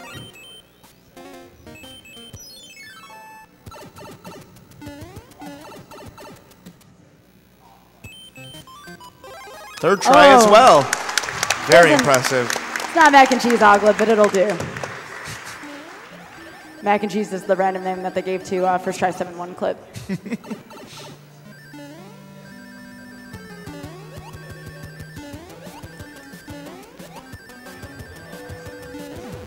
We have a $250 donation from Sahara that says, "Already donated during Twilight Princess, but seeing these guys and girls do what Super Mario inspired me to open my wallet." Good job right there. Go Team Resnar. Money goes to Runner's Choice. Everybody honestly getting the clip much faster than most people that I watch run this game, so. But you only watch me? Yeah, that was the point.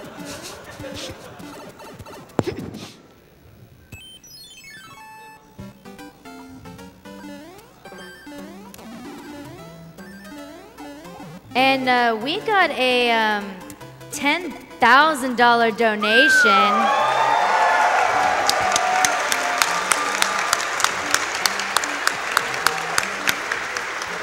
from Notch himself saying, "Hey guys."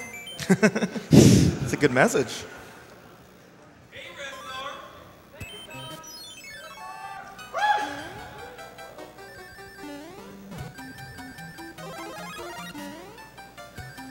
Here you see Kirua going for some clips as well. There's a whole chain of these clips that you can go for in a row, and they can save a ton of time going through kind of this windy level. Do you want to explain some of the tech behind how you get these clips?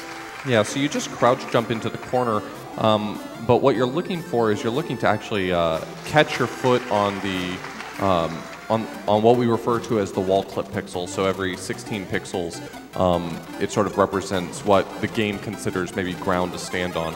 And so if you can manage to jump into the corner while crouching, catching your foot on what we call the wall clip pixel actually allows Mario to stand back up, something he shouldn't be able to do while he's in midair. And if you can stand up right there, getting his head stuck in the ceiling makes the game start to force him to the right. That's the basic premise. And that pixel is the same pixel you'll see people do wall jumps off of, correct? Correct.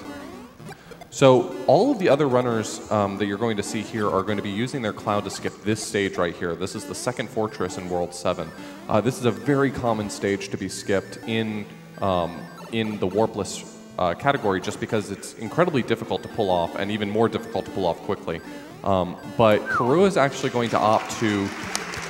Man. Wow, just pulling that level off like it's not even a challenge. Kirua is actually going to opt to instead skip the fortress in World 8. Now, here's sort of what you need to know about that.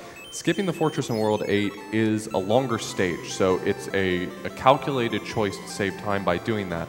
But the alternative result is that now not only did he have to play a more difficult stage, but if he loses his fire over the course of World 8, he's not going to have the option in the fort in 8 to get it back.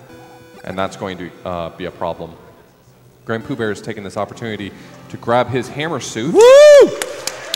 Big shout outs to hammer suit. Kind of the only way to play the game, if you ask me. We didn't. Oh, you didn't ask me, did you? I didn't. Oh, that's right.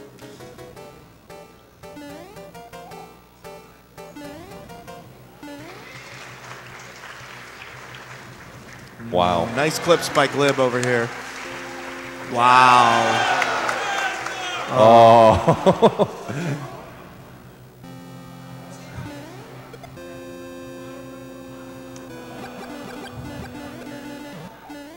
Nice. Nice. Very well done by Glib.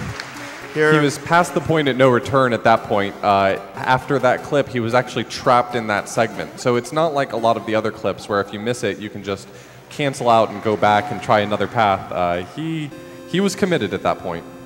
Pooh getting the first clip. Oh, and the second clip.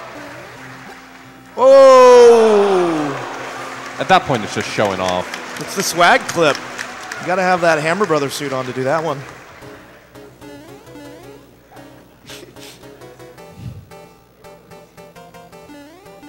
There gotta be rules against showboating.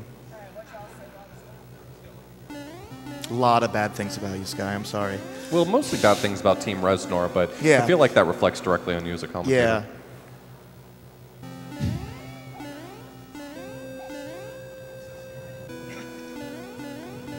Oh, cool. Another airship. Another auto-scroller. Well, I'm glad that you guys are starting to get tired of auto-scrollers because we're heading into World 8. Thankfully, we won't be seeing any more of those. Yeah, I don't think there's even one in World 8, is there? What did these two say about me while I was gone? All right, so we're coming up on the 8th world here. Very interesting variant, going to make a big difference in the relay, the hand stages. You can get anywhere between 1 and 3 hands, so right after the naval ship, be sure to put in your bets 0 through 3. So just explaining the hands a bit more, there's these hands that come up on the map that'll grab the character or not grab them. Each hand that grabs you, you have to do an additional level. So you clearly save a whole lot of time not getting any hands versus having to do multiple additional levels. What are the statistics behind that, Well, Mr. it's- Author Blues? It's, I mean, for a task, it's easily manipulated, but for a human, you've got roughly a 50-50 shot of being pulled into each stage. So, I mean, just based on the numbers, you're looking at a 1 in 8 shot of getting 0 hands, a 1 in 8 shot of getting 3 hands, and a relatively even shot of getting 1 in 2 hands. So it's most likely what we're going to see is 1 or 2 hands for each person. That's some pretty slick math, man. I did it in my head. Nice. And to reiterate, you have an equal chance of getting 0 and 3 hands.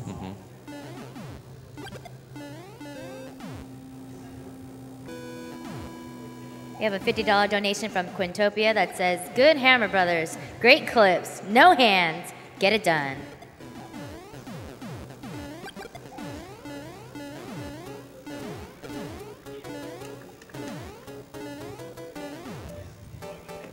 A $50 donation from Freelancer42 that says, "Go Team Birdo. Also kill the animals, save the marbles."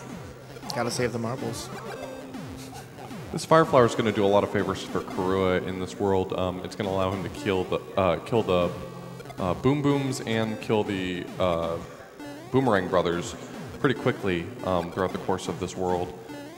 Now, you may think there's nothing to do in these auto-scrollers, but there is a small amount of time being saved with, from lag reduction by eliminating certain enemies and making sure that certain explosions happen or cannons do not happen.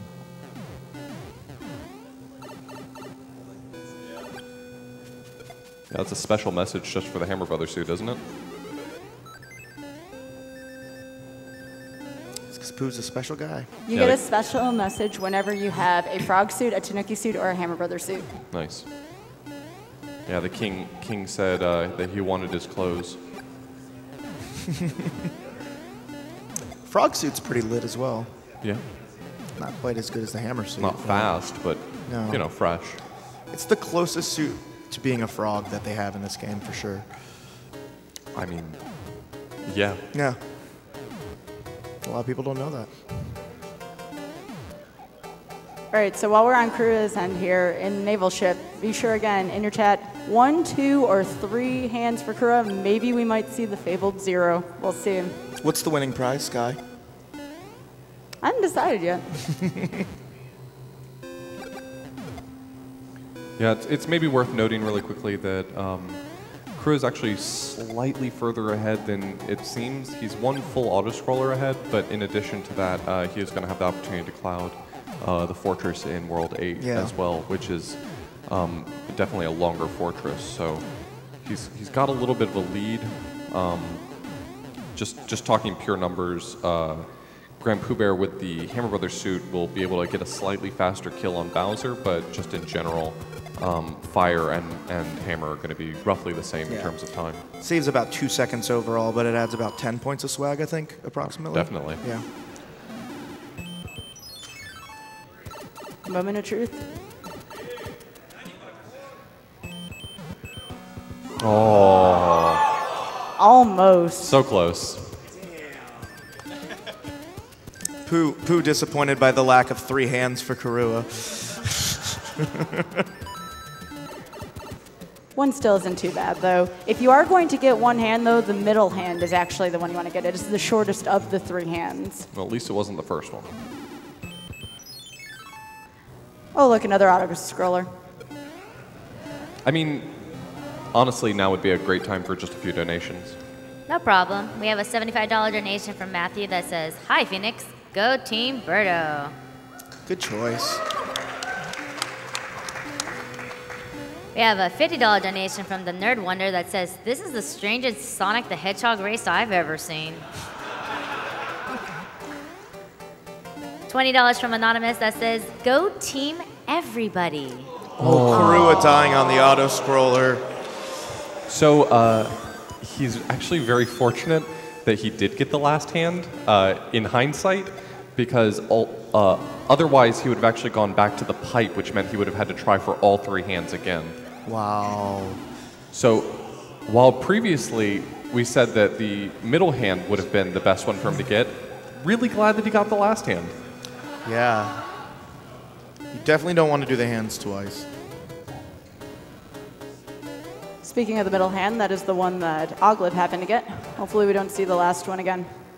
I think Glib might get 4 hands, actually. I'm actually really interested to see what Kirua's strats are going to be, because as I mentioned before, he's not going to have the easy access to fire that you would typically have in the Fortress in 8, so...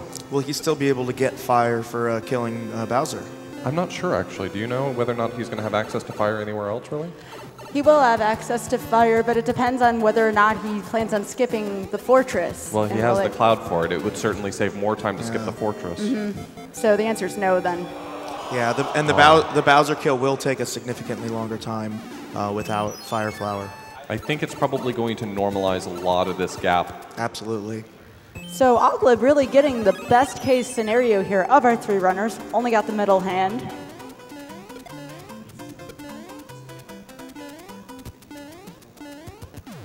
If you really wanted to troll the runners, if somebody's asking you how many hands did somebody get, if you say 4, You're not a nice person. Pooh got 2 hands, so getting the brunt of the RNG here. However, he is still an incredibly good-looking guy, so. Oh. So he chose instead to cloud 8-2 and say he's going to do the fortress. As we said before, being able to react to circumstances you don't normally continue runs in on is a really difficult thing to do in a marathon race, and Kirua kind of just showing his overall Mario knowledge right here by knowing immediately what he wanted to do to be able to get the Bowser quick kill. I feel like to a certain extent this was an obvious choice, but I completely overlooked the option to just cloud a different stage. Yeah. It is important to note, though, that the fortress is substantially longer than 8-2, though. Yeah. Definitely. Definitely a costly error on the auto-scroller, but something that's just going to normalize the race in general. I think Team Boom Boom probably still in the slight lead right now. We'll get our second visit from the Angry Sun here. That bane of my childhood right there. One thing that is interesting with the hammer suit strat is that in that level, grandpoobear will actually be able to kill the sun, and it'll make that level incredibly less stressful for him. I'm excited to see grandpoobear make Bowser without hammer suit. Oh, me too.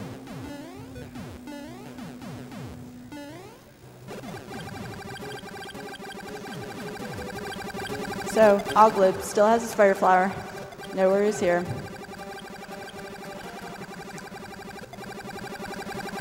And Kirua just showing what all speedrunners do during the very last auto-scroller. It's enough already. We're done with this. Wow, that was some really clean movement. Great work from grandpoobear over there. Pooh Bear just showing he's not just a pretty face. He's got moves. He's got skills.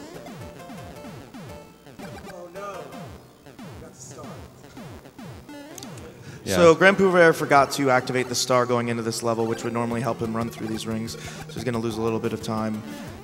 He's making the smart decision to just take it a little bit safe. That's really all you can ask for in that situation. And by this point, the star would have run out. So, you know, it only affected him in that first room. Yeah. Author Blue's compliment made him blush just too hard. Made him weak in the knees. Aweglib. Wow, nice. Nice clip by Kirua. So Kirua got that clip.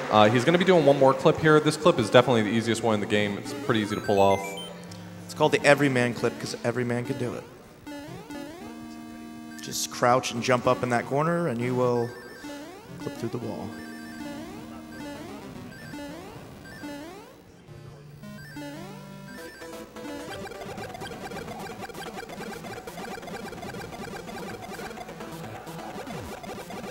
Nice hitbox, Bowser. Great one. Great time by Kirua, still keeping Team Boom Boom in the lead. Honestly, Kirua really clutched out the end of that run. Absolutely. I mean, being able to recover from dying in that auto-scroller, knowing how to adjust his strats to be able to pick an additional level, a different level to pass over, and where to find Fire Flower, just showing the kind of expertise he has in the game, not just knowing his own route and what the world record strats are, but knowing the game well enough to adjust. Especially in a marathon race like this, that can be really important. Really mitigating that mistake the most that he possibly could. No clip for Aweglib there, but really didn't lose him much time, so no big deal.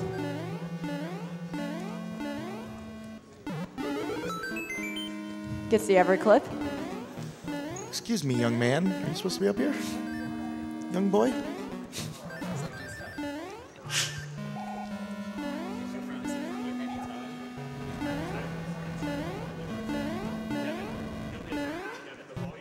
We're going to see some more of a demonstration of Bowser's. That's a good hitbox.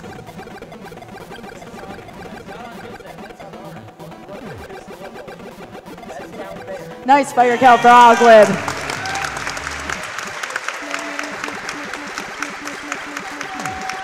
Oh, nice clip by Pooh.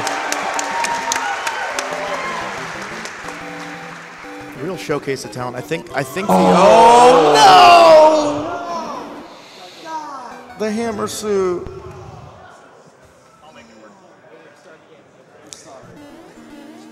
Pooh says he's sorry, just so you guys know. That's such an easy mistake to make as well. It's so difficult to make it up those stairs at full speed. And all it takes is hopping off one of those steps.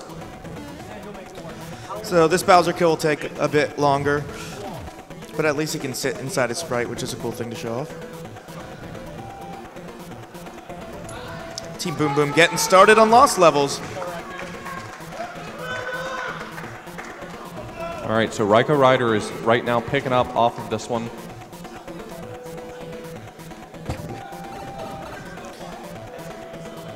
So, important thing to note here, version differences right off the bat. RaikouRider has chosen to go with Lost Levels on the Super Nintendo. Meanwhile, Supersonic is going to be using the FDS version. And also, awesome finish by Pooh. Nice job by Pooh. Give him a hand.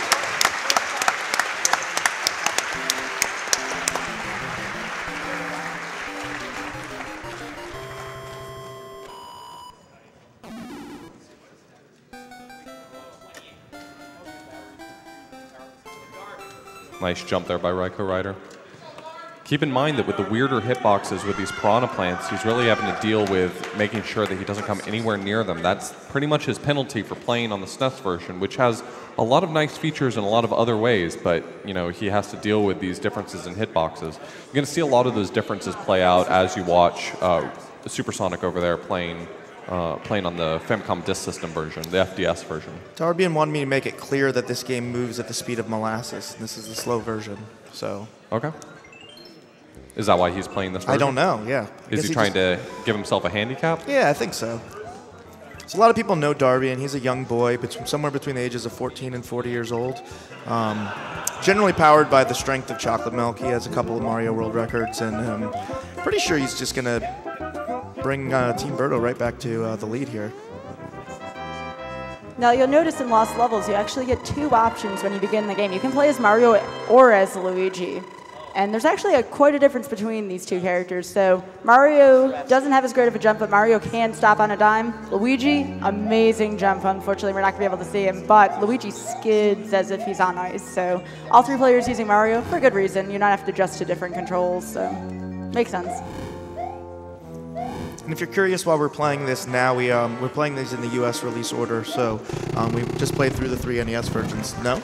No, it's not necessarily for... It's also not for console order. switches. Yeah, this game order may seem a little strange, but it was actually optimized for console switches. Oh, okay, so each team is only switching consoles primarily one time. Oh. That's a really tough jump to pull off. That's true, because SMW did come out before this in the US, so.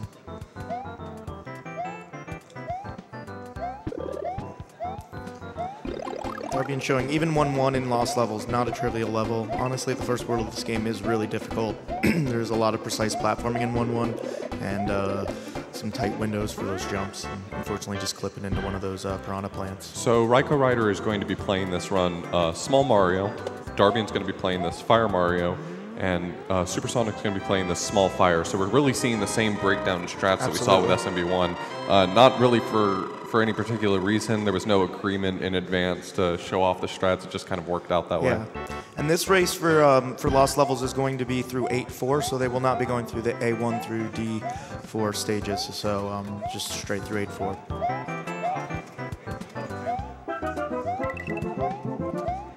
If they did want to go through the letter levels, they would all have to be playing on the Super Nintendo version. On the Famicom version, you have to beat the game so many times to grant themselves access to the letter levels, so through 8-4 only.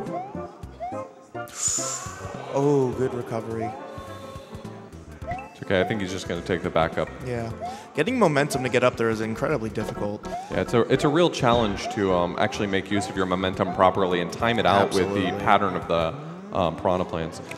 You saw there, just worth noting at least one time, that Raikou and you just saw Darbian do it as well. They're backwards jumping into the flagpoles, and the reason for that is, as mentioned before, you accelerate faster coming off of the top of the flagpole, but in addition to that, you don't have to watch Mario flip to the other side.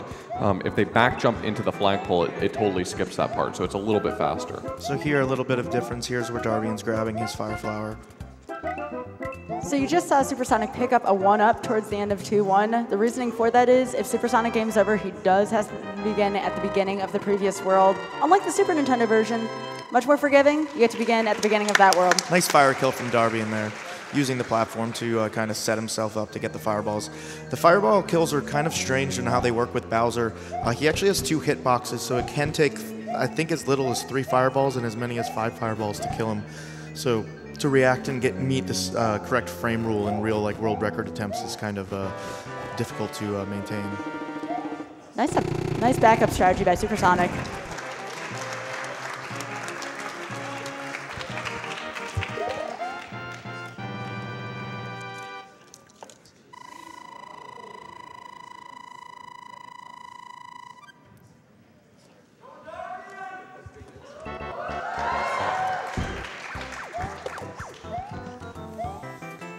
So fireworks work a bit differently in lost levels. Be sure that the last digit of your coins does not match the last digit of your time, otherwise you're going to get fireworks. Very different from Super Mario Bros. 1.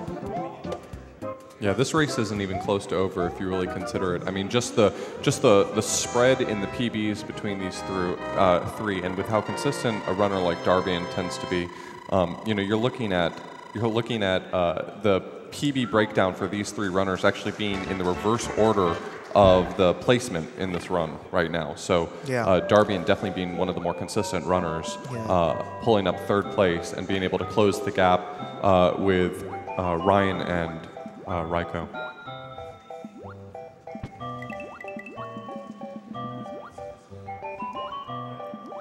We have a $200 donation from Anonymous that says, "Thanks for a great week of entertainment, guys. Extra kudos to the excellent couch commentators who make every run more interesting."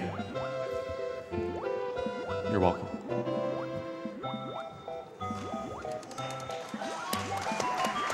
Supersonic making it through 2-4, quite out of his element right now, but very much still doing a good job.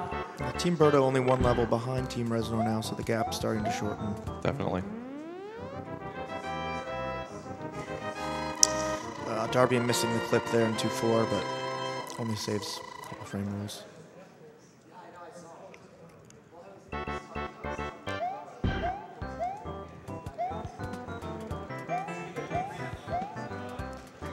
Solid fire kill, Bowser by Darbian.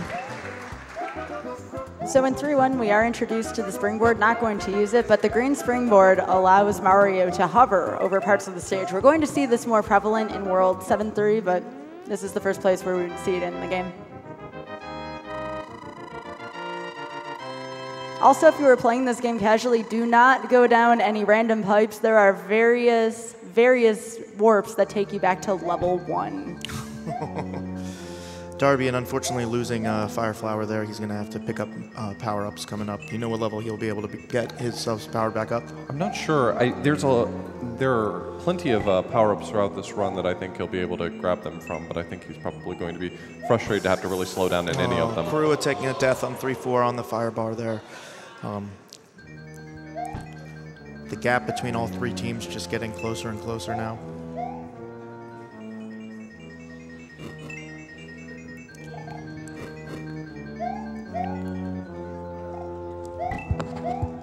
Okay, out of the water level, which is good.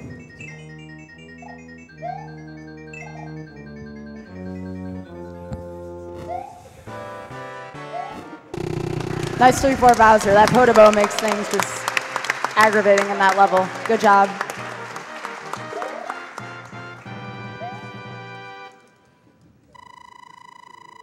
Raikou moving into 4-1. Each team 1 level apart, 4 games in. It just keeps getting closer and closer. Yeah. You know, a lot of times with these races, there's a real risk for one team to just pull pretty far ahead, especially with the, 3 hours of straight platforming. One team kind of having a rough run can do that, but this has stayed really tight almost the entire time. Absolutely. I think of all of the games that we've seen so far, the game that's had runners with the closest spread in PBs has actually been Super Mario World. You know, we're getting into Super Mario World. Yeah. And if this game keeps closing the gap quite as much as it is, Absolutely. I think Super Mario World is going to really be exciting to watch. Yeah, there was some concern with Super Mario World, everybody's PBs just being so close that as the finale, maybe, you know, whatever the runners order entered in would stay, but it seems like that's probably not going to be the case in this situation, which is really great to see. No, absolutely not.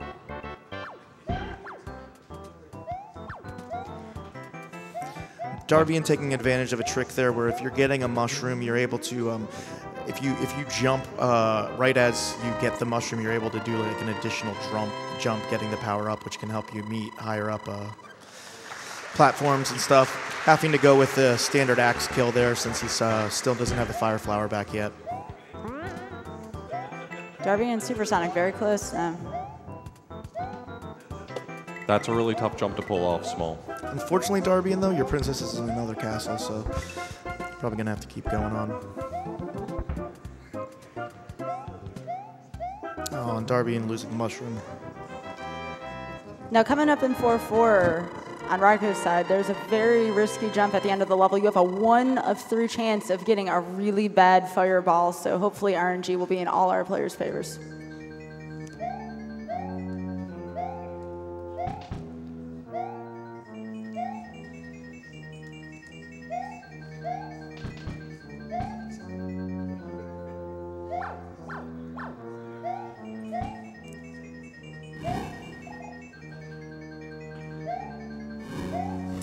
I think that little slowdown he went for was actually to offset the fireball pattern. It did.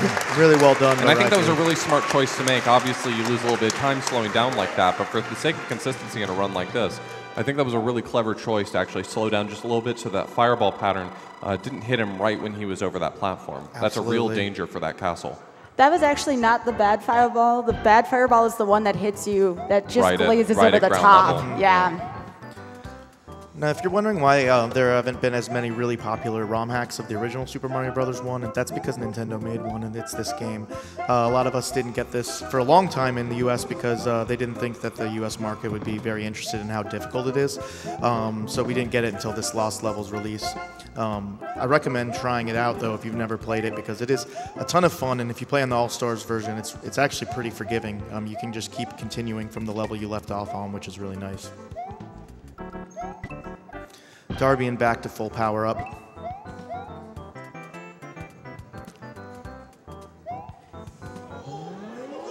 Oh. It's all right, Supersonic had the power up. Well done still. 4-4 is a very difficult level. You can see how difficult it is to maintain your power-ups in this game. The plumber just not clicking for Darbian there through the wall.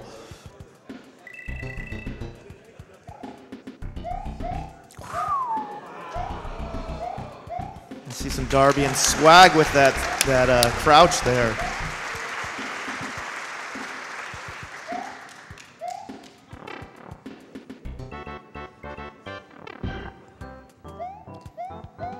So here in 5-1, you will see the wind. Very unique element to Super Mario Bros. 2J. We're going to see it more and more again in 7-3 combined with the green springboards. Yeah, it's designed in such a way where it can be useful to span longer gaps, but one of the issues with the wind is it always seems to appear at inconvenient spots. So a lot of times you'll be climbing up a staircase in order to make a precarious jump, and the wind, it doesn't activate randomly or on a timer or anything like that, but it activates based on your position in the stage, and that can be really challenging. Darbian taking an unfortunate death in 5-1 here, so back down to no power-ups. You can just kind of see how difficult this run is with just so many of these runners struggling with keeping their power-ups or dying. It's a really difficult, precise run. Heavy resets when you're actually doing attempts, and it's showing why. Yeah, it's strange. At times you think that the stakes are a lot higher by choosing to play Small Mario in games like this. And they can be, because you gain the sort of consistency of being able to afford to lose a power-up rather than lose a life. But a really well-practiced Small Mario runner it tends to be the case that if you're not stopping for power-ups and you already have a plan for what to do, Small Mario at all times, it can make it a lot easier to sort of work your way through levels. 5-1 Darbian and Supersonic both missing the turtle jump. If you are able to jump and hit that turtle with the right momentum, you can actually skip all the way up there and not have to hit those blocks and do a manual climb to get to the flagpole. Supersonic performed a pair of tricks in the past stage 5-2, clipping through the pipe to get both power-ups, and then at the end of the stage, to access the end of the stage a bit easier. Well done on clipping the pipe. And it's only available in the FDS version. Darbian back to full power-up. Supersonic staying as Small Mario right now. Oh, and right there was a great example of what I was talking about before. The wind activates at a really inconvenient time. You really want to be able to land on the top block of that staircase, but if you're not prepared for that wind or it just catches you in the wrong way, it's so easy to just jump right into the drink.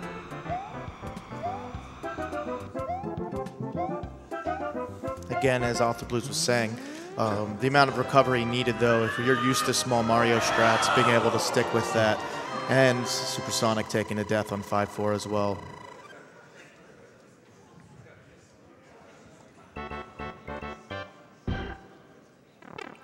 This stage here, 5-3, is reminiscent of the puzzle castles from the first game. Those puzzle castles do reappear in this game, but they also, the puzzle castles sort of reappear as stages like 5-3, where you have to figure out how it wants you to exit a room, otherwise the room just continues to loop. In that case, it happened to be a pipe that was just, seems barely out of reach.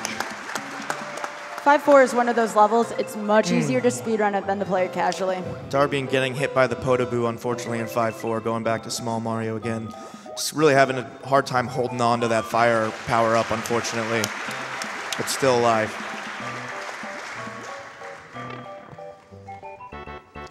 RaikouRider seems to be on the right end of the strats right now by using Small Mario Wow. only. Yeah. What a clean pipe clip from Ryan over there.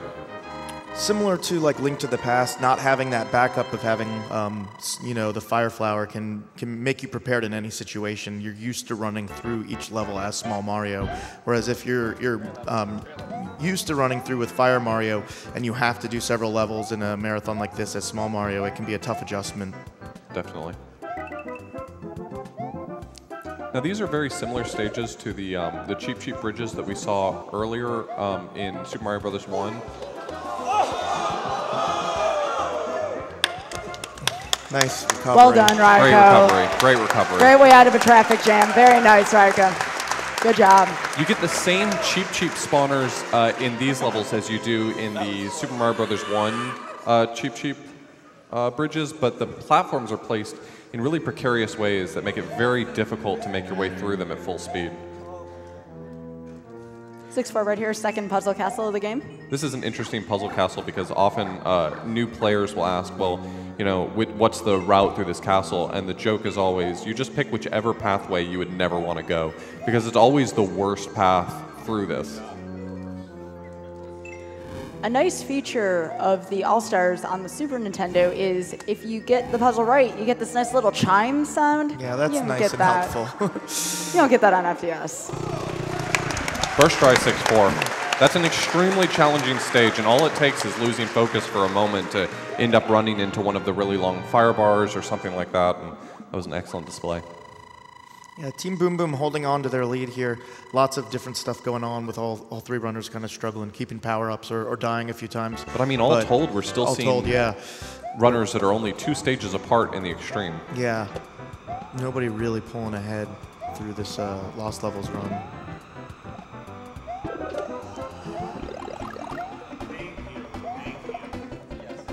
That star is a pretty good choice in this stage, especially with, at this point in the game, the Hammer Brothers now, not only are they obnoxious and stand right in your way, but now as soon as they spawn, they start charging at you. If you weren't terrified of Hammer Brothers before, you should be now. Darbian getting through the cheap level, it's kind of difficult getting your power-ups back in that level because the cheaps are just coming at you from all angles, so good job pulling that off and leaving as Big Fire Mario. The scariest fireball bar in the world there.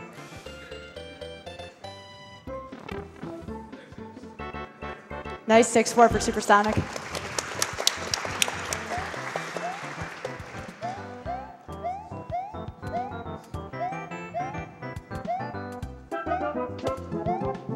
Darbian just went for a very difficult jump to pull off there.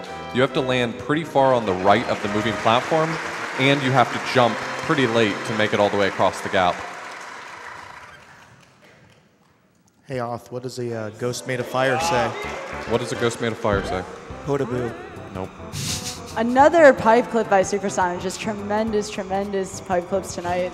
7-3 is definitely a difficult level casually. The momentum for handling this wind and these springs is incredibly difficult, and to optimally do it, you really have to hit the springboard on the far right of its hitbox in order to get the right cycle. Probably wise for all of these runners to not go for optimal cycles in this, just due to the risk that it would cost them if they miss it.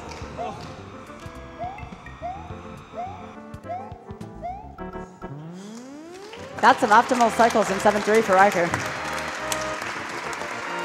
Good job.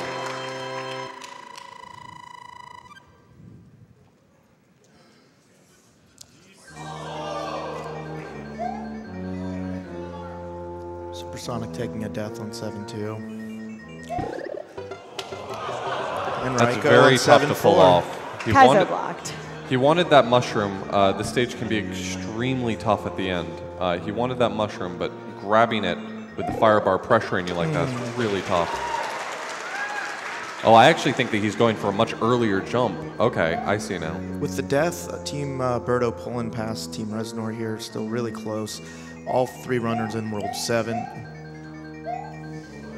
Darbian going through 7-3 now. Raiko still in the lead. Okay, he made the right choice. He slowed down there. If he had fallen down that pit, he was going to have to wait for the Buzzy Beetles to catch up to him in line so that he could have cleared them out.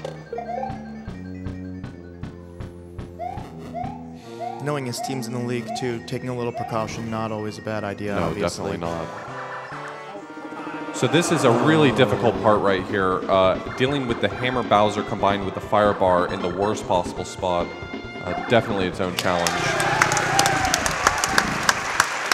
The young boy dying on level 7-3. I think just everybody kind of struggling with this World 7, unfortunately. Nobody able to pull ahead. Raiko kind of keeping a clean head has just kept his team in the lead.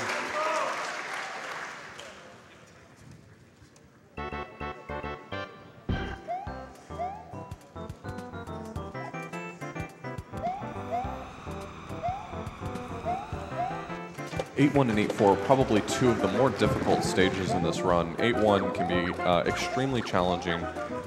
This game really tests your understanding of a lot of things in this game. Looks like he's going to play it safe right here with his Hammer Brother, and I do not blame him one bit. Yeah, Lost Level's really taking advantage of you needing to know the momentum physics very well to even beat it casually. Lots of different blocks or different jumps that you really need to know how to control Mario properly to do, or Luigi if you choose to do that. Good job by Raiko finishing up 8-1 there. Yeah, so he's going to pick up some fireworks right here.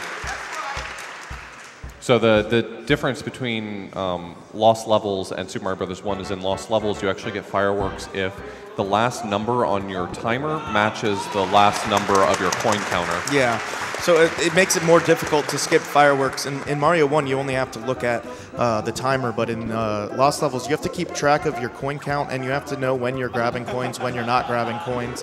Accidentally grabbing coins can kind of make you have to think. Oh, Darbian missing the jump off of the turtle shell there in 8-1. I always take for granted how much easier these jumps are for Luigi in 8-1. Oh, nice clip by Darbian.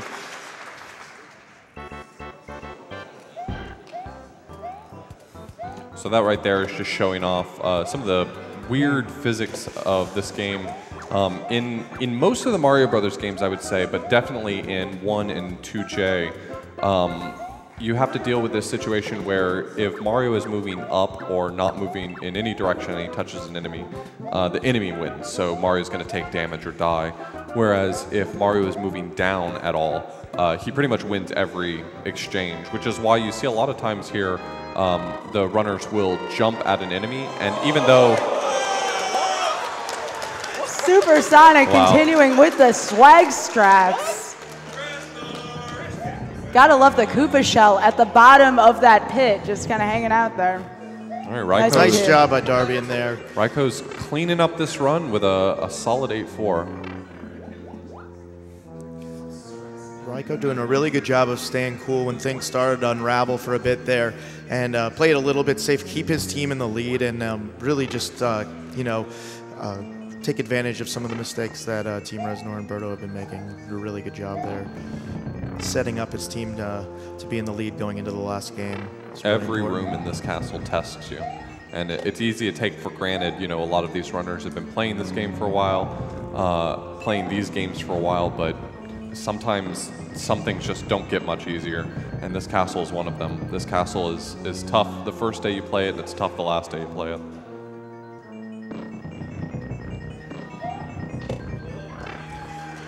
Darbian slowing down to make sure that the time and his coins didn't match there. Almost got some fireworks, but avoided it. So there we see Bowser, and also here we see Bowser. Yeah. The Bowser brothers. And there we go. Nice job by 8-4. Raikouo. Wonderful run by RaikouRider.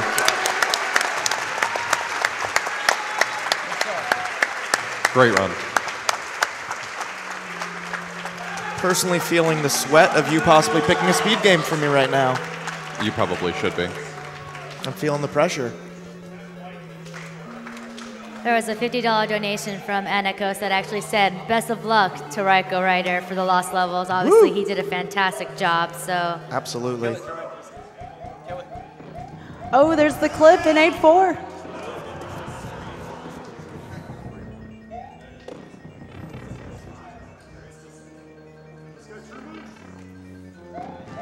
That's it. This is going to be very close going into the final game. I mean, having both runners at the end of 8-4 before Team Boom Boom has even entered Super Mario World, this is extremely close. Yep. And Darbian finishes. That means we have a 1-minute gap between the first place and the last place team right now. That Absolutely. is so incredibly tight. Absolutely. Any mistakes done in Super Mario World can definitely switch first place to third and vice versa. When we talk about the variance between PBs in this category, I think the difference between the best and the worst runner in this on stage right now is less than 20 seconds. We're talking like 15 seconds. Absolutely. And the time loss that you can lose from some of these strats, some of the harder, more difficult stuff, you're talking easily a minute. Yeah. So that's easily the difference between the first place and the last place team right now. It would not be a shock for first place to go to third or vice versa. This is really coming down to this game here, and it's going to be awesome to see. Now, one thing that I mentioned at the beginning of Lost Levels is that in Lost Levels, we actually were in an interesting position where our best runner was in third place, and our second best runner was in second, and our third best runner was in first place at the time. And it's kind of interesting because we're seeing something very similar here. Truman does have the best PB, but Dots is easily the most consistent runner and more likely to end up playing near his PB than the other threes. And so we actually are seeing a very similar thing entering Super Mario World. So, Oth, which levels do you think are going to make the biggest difference heading into this final part of the relay? Well, I have some early insight into what strats these guys are going to be using that I'm not going to who's your spoil it source? for them themselves. Oh, wow. Yeah. You're on the inside. When I say inside source, I literally mean inside source.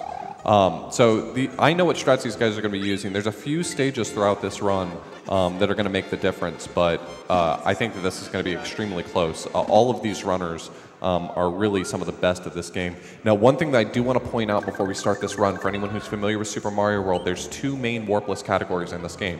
There's no Star World, which is the conventional Warpless category, but it's not a particularly enjoyable run, either to run or to watch. So these runners have all chosen to do all castles, which is a much more interesting run, and I think really more in the spirit of what this 2D Warpless relay is all about, which is beating every single world and beating every single boss. So.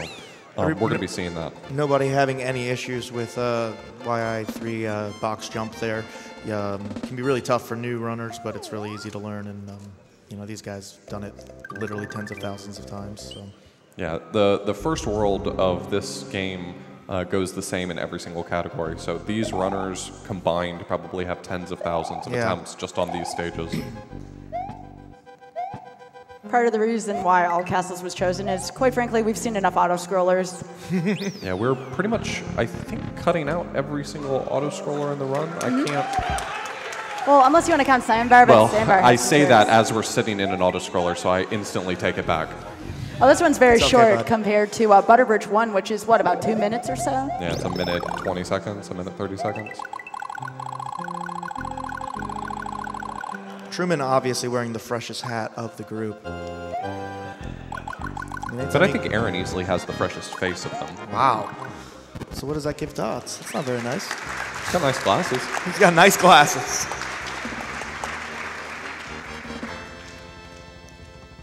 So yeah, speaking of skipping auto-scrollers, we are not going to be going through Donut Plains 2, which is a good thing. Very long auto-scroller. Instead we'll be going through Donut Secret 1, the water level, just straight up and then to the right. Yeah, so these runners are going to be taking the normal all castles or no Star World route through World 2. Now, I mentioned the difference in the categories. So no Star World is a category that's not required to get all of the castles. It's just trying to get to Bowser as quickly as possible without taking the Star Road, which people who've played this game or watched this game are probably very familiar with what Star Road is. It's a warp zone that allows you access to a lot of other worlds, and it can warp you straight to Bowser's castle. So Truman grabbing the cape here. The cape is really the thing that breaks open SMW as a speed game. Why don't you give us a little of insight into kind of how that tech works? So efficient caping is actually quite challenging, and it's a lot harder than it looks. It's not just a matter of tapping left, which is really the reputation this game gets, but every time you press right on the controller, Mario's speed oscillates. I don't have a good explanation for why his speed oscillates, but oscillates between a lot of different values. And so what these runners are doing are looking for very specific visual cues on screen to try to figure out whether or not they have the fastest possible flight speed. And when I say the fastest possible flight speed, I'm talking about the difference of sub-pixels per frame. It's a very, very small amount. But over the course of a longer run, especially a 96 exit run, it can add up. I don't think that will probably make much of a difference here in this race. I don't think so. With the number of stages that they will actually end up flying over in this category, I think it will probably only make the difference of 10 seconds between someone who's not paying attention to it and someone who is, but it should be very small. So on Truman's end here, I'm just carrying a P-switch swimming through the stage. Much quicker to go through a water stage when holding an item. Yeah, absolutely. Yeah, for whatever reason, I don't understand the physics of it, but for some reason holding an item makes them swim faster. Holding an item is actually going to play a bit of a role in Forest of Illusion 2, where the item you're going to pick up very carefully need to grab that, otherwise it's a major time loss. We'll talk about that later, though. Amazing how close this race is overall. Yeah, I mean, it's so close. So after this ghost house, just focusing on Truman for a moment, right after this ghost house, we're going to have 2 quick levels that are flyovers, not too painful, not too big of a variance between different runners. But right after that, we're going to see probably one of the more technical early levels in the game, which is Morton's Castle. Morton's Castle can be a huge difference between skilled and unskilled runners.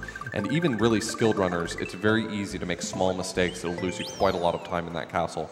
So I'm looking forward to seeing what strats these guys choose and how well they're able to execute them. absolutely. In Morton's Castle, there's some moving... the walls move in and out, and essentially if you don't hit the proper cycle, you're going to be losing how much time? 15 seconds? Yeah, every single cycle that you lose in Morton's Castle can make a difference of up to 17 seconds. Yeah. Dot's getting 40 stars, a shame there. So every time you go through the end of the level, unless it's a castle or a ghost house, you're going to pass through a gate. Now, if you hit the pole on the gate, you're going to get so many stars according to where you hit it. You do not want to get 100 bonus stars, because otherwise you enter a very slow bonus game. Definitely. You notice one issue right there with Dots. He was trying to go through that door. Doors are a little bit fickle in Super Mario World. If you're running at full speed, it's a 3-frame input to put in a door input. So you'll see runners sometimes either slow down early or just miss it entirely. It's very difficult to pull off. Right here, Truman's going to be picking up a Yoshi for a very specific reason coming up. There's going to be a glitch that he's going to perform in the very first stage of the next world, and that's going to allow him to save quite a lot of time.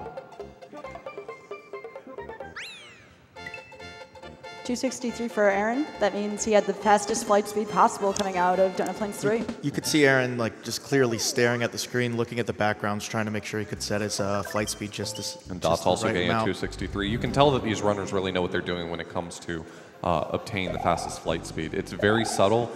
Visually, it's hard to tell the difference, but these runners have been doing it for a long time. As somebody who's casually run this game a bit, I don't even know how they see it, but it's an acquired skill for sure. Here we see Truman doing Morton fly. He's doing these spin flies and has to meet this exact cycle. He's also trying to get this springboard all the way up to the top of the fort, and looks like he did everything pretty much fine there. Springboard's a good idea because with the absence of the green switch, you have to perform a one-tile fly. Not fun. Great job. That was a great Morton's Castle. Great Morton's Castle.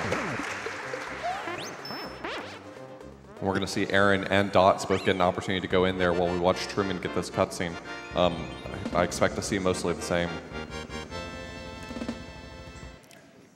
While Dots and Truman, while Dots and Aaron show us exactly what we just saw, I do want to take just a quick moment because there's a big glitch that's about to happen. So I want to explain what it is. You can use Yoshi wings to end a level early in stages that they're available in, but they're not available in very many stages. And so one option is you can duplicate blocks in a very specific way to glitch the game into giving you Yoshi wings that aren't meant to be there. So what you're going to see these runners doing, and I have to explain it fast because it's about to happen faster than you can tell. You're going to see, Aaron dying at the top of Morton. That's a very costly death. So you're going to see two quick block duplications that happen. That's going to allow one of the blocks to change its properties in order to have Yoshi wings inside them. All right, so the first step is that. He needs to grab the Yoshi coin, and now there's a glitched block there. He needs to duplicate it. Yes? No? I'm scared. Okay. There are the wings. Oh!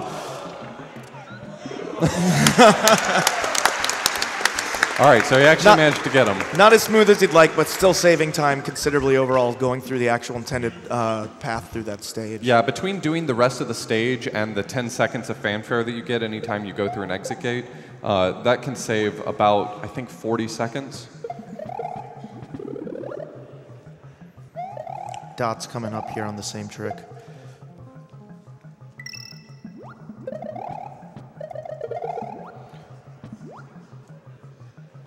So Truman's trying to hold on to the shell. It's very easy to accidentally run the shell into an enemy and just kill them instantly. He's trying to drop the shell in front of him in order to kill an enemy, and then use that and re-grab that shell by spinning it. Dot's catching up a bit of time getting that. That was a considerably quicker than excellent. Truman did. His time on the clock grabbing those wings were 371. That's really excellent work. Yeah, just decreasing that gap even more between the two teams. And Aaron coming up on the same level in a moment. The death in Morton's obviously costing a pretty decent amount of time, but he's got his cape back. He had to backtrack a bit and go back to get a cape because of some of the strats in these levels. Yeah, there's definitely still a lot of room for position change. Definitely. We have a $200 donation from Bucket of Beef that says, "Go Team Boom Boom."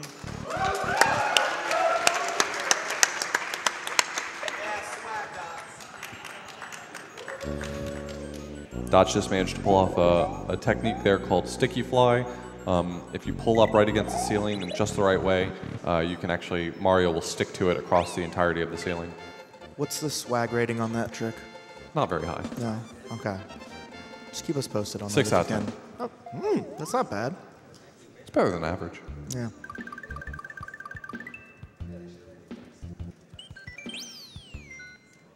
All right, so there are a lot of options that Truman has right now. You know, he has a little bit of a lead, so he can really choose what strats he wants to use in the stage. 374 wings for Aaron. Very nice. So you got the initial flight. Getting that flight speed there actually can be very challenging, so impressive that he pulled it off. But now he has to make the choice. There's a variety of methods he can use to get through the next section with the raft. He's going to pick up Yoshi, but what he does with it, I have no idea. Dot's looking over, trying to see what... I know what he's doing with it. what happens to Truman so that he can kind of react with his own strats. And he's doing the raft skip. Oh! Wow. What was the swag level on that trick? That's an 11 out of 10. Wow. That is an extremely risky trick. It saves quite a lot of time. It is very challenging to pull off, too. It combines like 3 or 4 different glitches into one, and really a big boom for Team Boom Boom there, just being able to pick up that time. We'll that's see about if, Dots tries. that's about 7 seconds faster than the safest strat. And I think another 4 seconds faster than the typical raft fly that strong runners would choose. Dots still not having to do any strats that he doesn't want to do. Plenty of other places to make up time in this run. Absolutely. So we'll see what he ends up doing here. Dots is making a smart choice right now of picking the much more consistent and really not a huge time difference choice. You know, he is able to make it through there with almost 100% certainty, and it really isn't a huge difference. Considerably less swag, though. Considerably less. So the next castle coming up is one that you would not see in the No Star World route. This is Lemmy's Castle.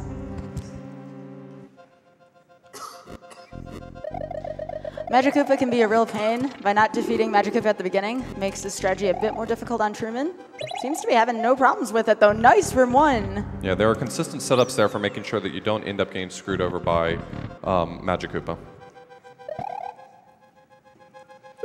All right, we see Aaron right now going into VD3. He gets his pick. You know, he can go for some really risky strats to try to make up that time, or he can just try to basically continue along and hope that Truman and Dots make some error.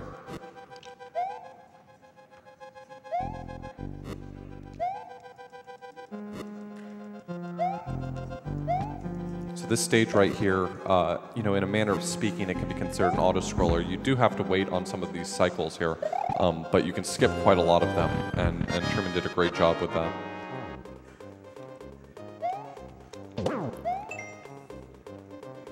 We have a $500 donation from BK that says, good luck, Aaron, Truman, and Dots. Off good game. Team Boom Boom, Team Resnar, and Team Birdo.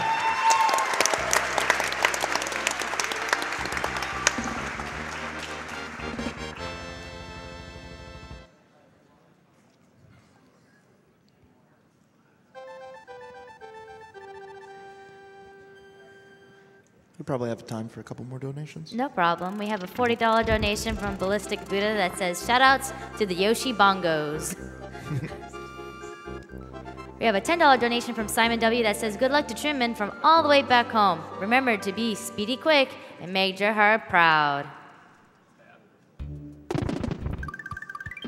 We have a $200 donation from Pat D that says, go Team Resnar. Truman representing the state of Ohio, which actually doesn't have anything else to do in it but speedrunning, from what I can tell. A lot of speedrunners from Ohio. Really cool Buckeye Speed Bash just happened, but they got LeBron. So that stage looks challenging for everything to line up, but this is another instance of you almost have to imagine that the designers of Super Mario World had sort of speedrunning in mind, because it just feels like everything lines up perfectly. Truman is probably going to go for a really crazy strat here. Yep. I like that idea.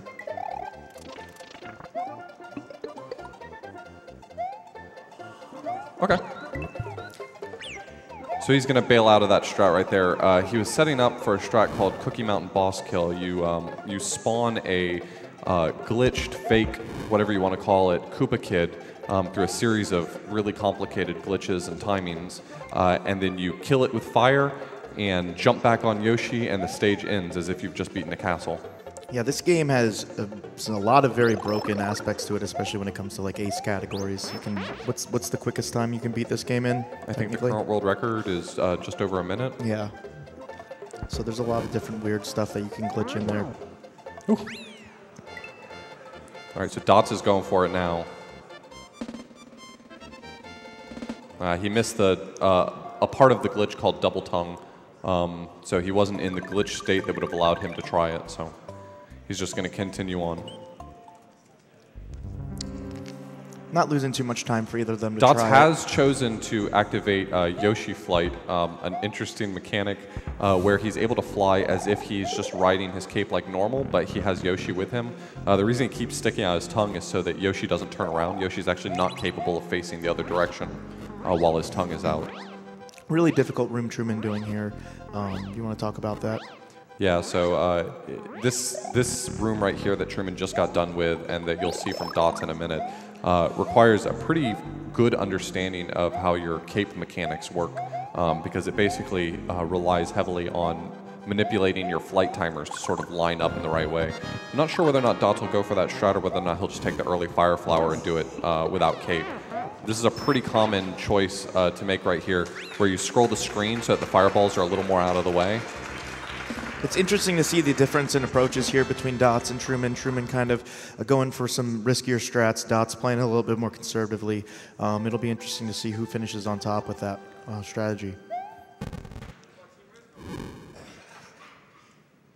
One of the costliest bosses here to not have a Fire Flower for saves about how much time?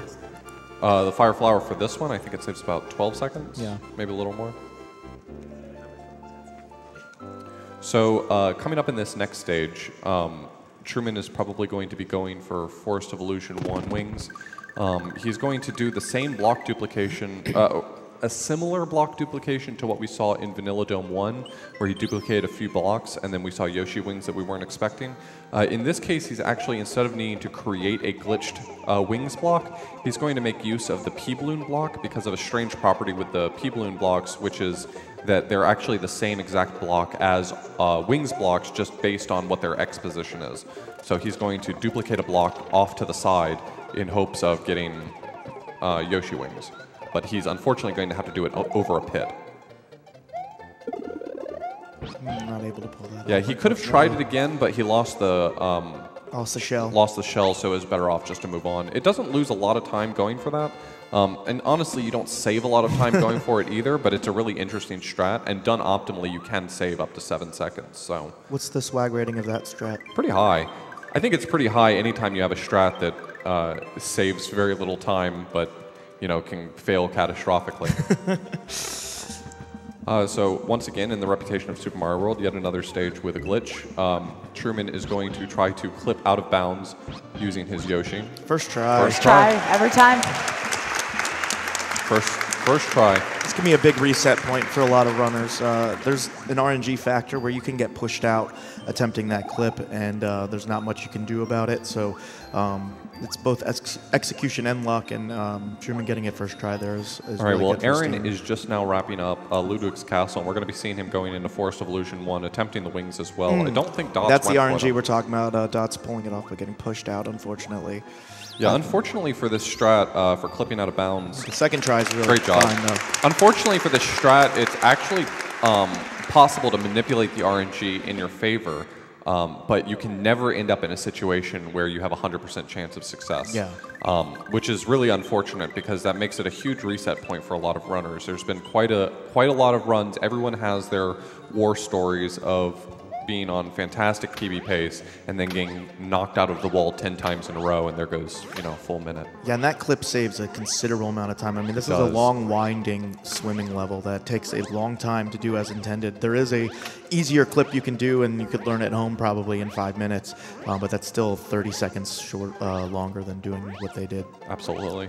Now, coming up on the next level on Truman's side, he's about to perform what we call a Roy Fly. He'll have to perform flight in between the middle of a bunch of potatoes, has to perform the dive at the exact right time, otherwise it's into the lava. All right, so we have Aaron here going for Forest of Illusion 1 wings. And Yeah! he gets Yes. the wings, and he grabs them. Great job. Nice job by Aaron. Really there. well done. So this stage, it's intended that you ride the block snake at the bottom, and it's an extremely slow block snake and very difficult. But with some very careful use of your cape, you can actually avoid all of the obstacles that are in your way. One of the most satisfying tricks in SMW to learn, I think, just because it looks so cool. And it's not as hard as it possibly looks. Although messing it up is not good. Aaron getting Aaron- the clip very easily in Forest of Illusion 2. Wow. Great job, Aaron. Only one additional clip attempt between 3 runners is really impressive. Dot's doing Roy Fly now.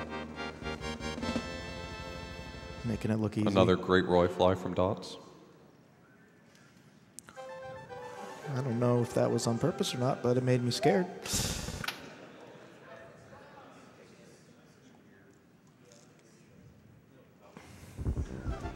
Nice. Nicely done.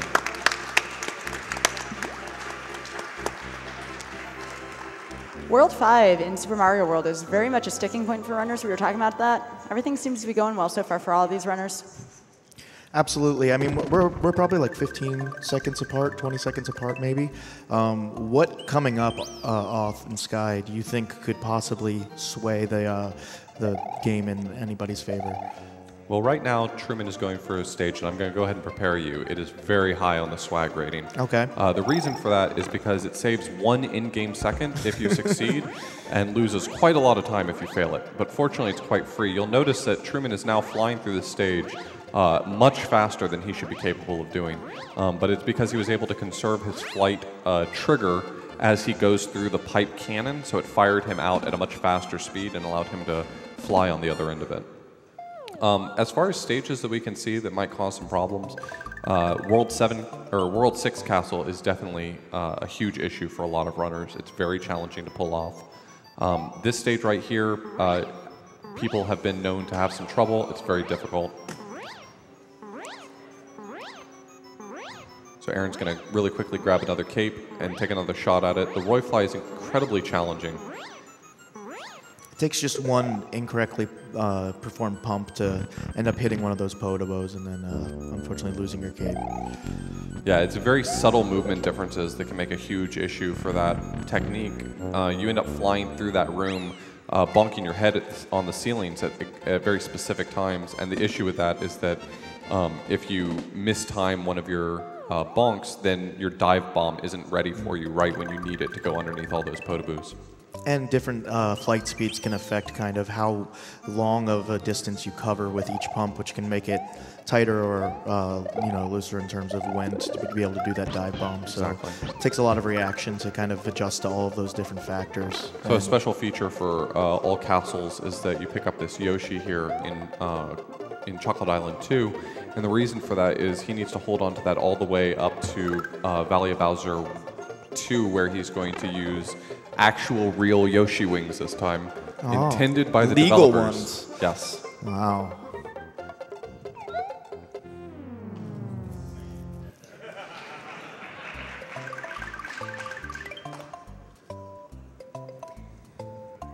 We have a $200 donation from Jose that says, my first memory was playing Super Mario World, so my first donation during the run is an incredibly relay. Seems so right.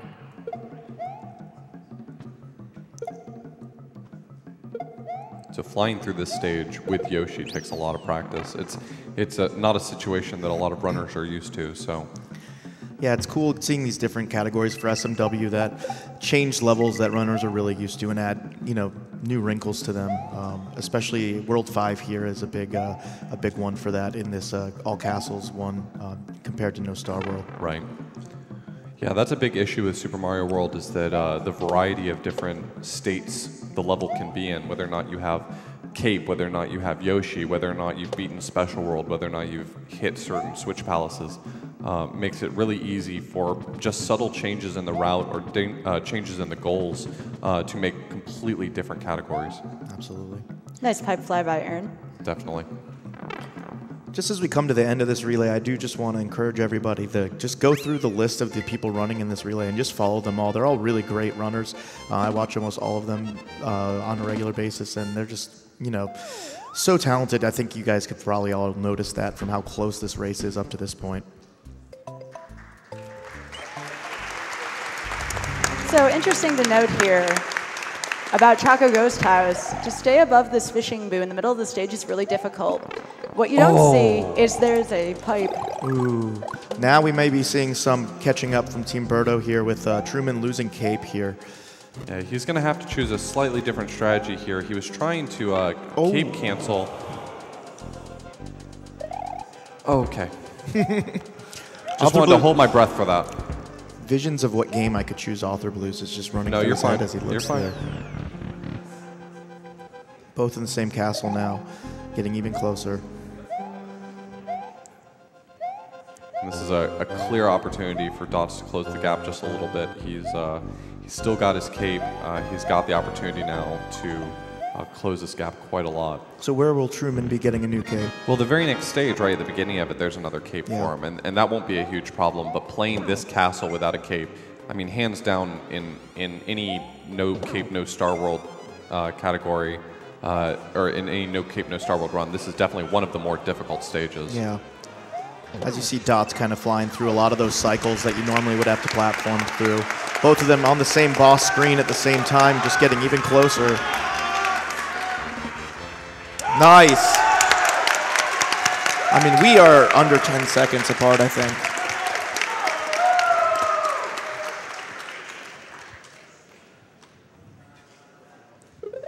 I don't think any of these players are going for sandbar clip. No, probably not. It would take them a completely different direction. So coming up right now, we've got them going in a sunken ghost ship. It's a relatively long level, but the nice thing is all these runners are really competent at 96 exit. I would say that that's probably, with the exception of maybe Aaron, their preferred category, and Aaron's still really competent at 96 exit.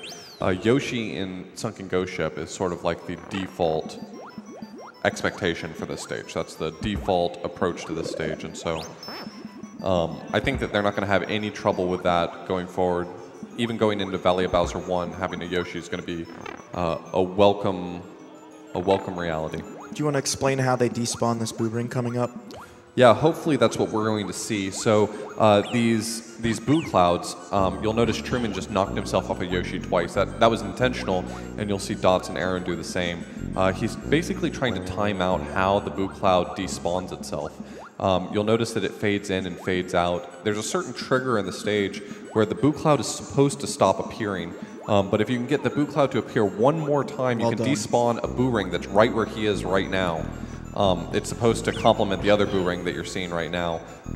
But basically what you want to do is you want to make the boo ring last, or the boo cloud last as long as possible, so that it despawns at the right time to take the boo ring with it. Both Truman and Dots despawning the boo ring with no issue there. Aaron's probably making the smart choice to not do the cape cancel through the crusher. It's pretty consistent, but there are some flight speeds where just no matter what you do, there are some flight speeds where no matter what he does, he ends up in a situation where he can, where he won't make the crusher skip. Or, I heard.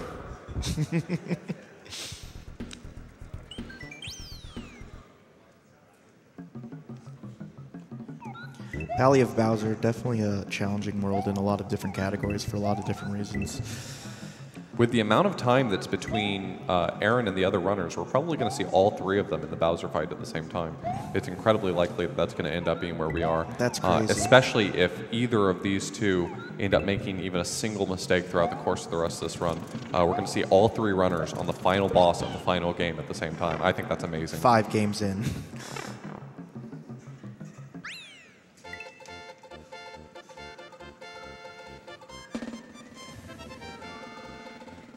We have a $50 donation from Audis that says, I always prefer to donate during Mario runs at GDQ. Gotta love the plumber and friends. Kill the Bowsers. Save the animals. Except the Yoshis. So right here, Truman's going to take Yoshi through this room, and he's going to get the Yoshi wings in the next room to end this stage early. As mentioned before, Yoshi wings obtain the normal exit of whatever stage you beat with them. He's going to leave the Yoshi behind because he's not particularly useful now. Another nice part about the All Castles run versus the No Star World run is there's a trick called Sandbar Clip there that is probably the most difficult trick in the run, or one of the most difficult, and it's right at the end of the run. All Castles, we don't have that run ender coming up here, which is really nice. I wouldn't want to see a 5-game race come down to one trick. That's really difficult to pull off. All right, let's see how he gets up to this key right here. And a clean slide through. Fantastic. And Dots gets door fly. Dots went for door fly. So Dots did a slightly different setup. He maintained his flight trigger through the door. Wonderful job. He maintained his flight trigger through the door in the first room and opted to fly through the stage. All right, so Truman just took a moment to scroll the screen to the left. That was an intentional time loss so that he could skip the first two pencils, the skewers. Scrolls the screen back again. Oh my God. Wow. Really, really good job. That was an amazing. This room in the entirety of the game is probably one of the most challenging and technical rooms to do quickly. Dot's and getting hit. Truman just pulled off the fastest variant of that stage. Dot's losing 2 capes. I'm thinking door 3 for Dots then. Yeah, Dots will almost certainly be taking door 3 in Bowser's Castle. It's a slight departure from what you would see from a lot of speedruns, but by having door 3, he can pick up an extra cape, or in this case, a cape. Truman is going to actually have the benefit from having both capes to be able to take also a slightly different route through Bowser's Castle than a lot of people see. Oh, you don't have both? I thought I saw a second cape in... Oh, no, never mind. No door 5 this time. You know what? Don't worry about me. This is Truman's race to lose now for Team Boom Boom. He's got a considerable lead here, and as long as everything goes well with the Bowser fight, it should be Team Boom Boom in first. That All right, so he's going to be going through door 7 in this case.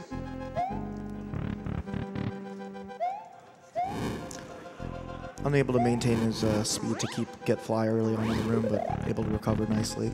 Definitely. The dark room, no reason to turn on the lights. That takes time. It also lags the game a little bit. It is like a disco light, so... And we're not here for a party. Yeah. Okay, Truman going on into Bowser. So Dots went and grabbed the hidden cape that's in that stage.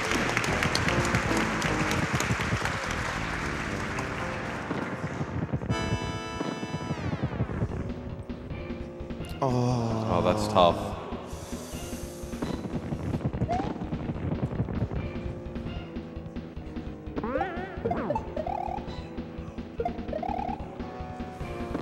Do you want to explain a bit about cape kill? Yeah, so the normal operation for this fight is you want to get the Mecha Koopas and then you want to drop them on Bowser's head, which is what you're seeing here. You can save quite a bit of time actually by hitting the Mecha Koopas right as Bowser throws them out, so that they hit him right on his head as he's throwing them, and that's a pretty significant time save. Optimal non-cape kill versus optimal cape kill is something like 12 seconds different, so it really does add up.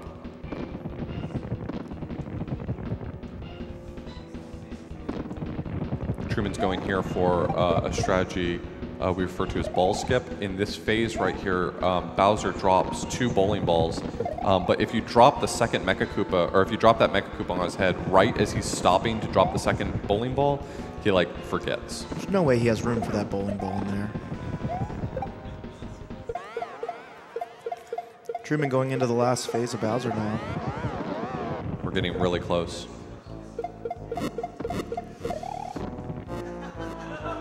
Time is going to be when Peach appears coming out of Bowser's clown car. We're very close. Okay. Dot's also going for ball skip here. You don't need to have cape to go for it. Looks like you pulled that off correctly. Here we go. And Truman finishes off Bowser, and Team Boom Boom wins. Right there.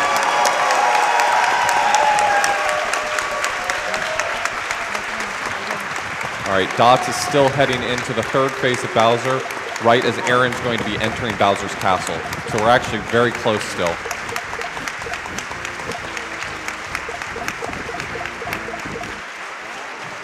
Aaron's going to be entering Bowser's castle with both of his capes, which means we may actually get to see the really cool strategy in door 5. I'm not sure whether or not he's going to go for it or stick with what he feels more comfortable with.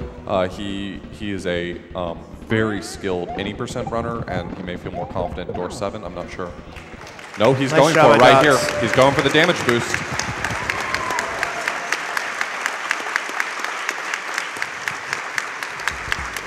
Just enough iframes to get past. That saves a pretty significant amount of time over doing door 5 the normal way, and saves time even over doing door 7 the normal way that you would see from a speedrunner. All eyes on Team Reznor. Come on, Aaron, bring it home.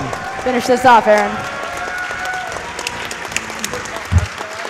Come on.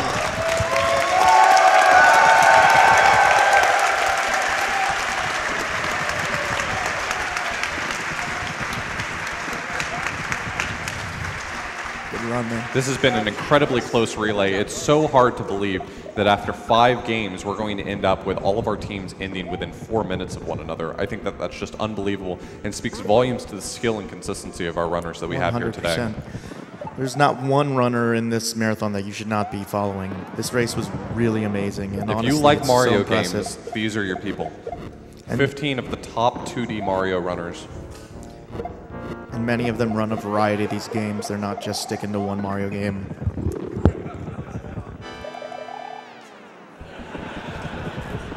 So yeah, guys, once again, major shout outs to all of these amazing runners and shout outs to our couch commentators giving such great entertainment. Also, major shout outs to our tech and audio crew for getting this all set up for you guys.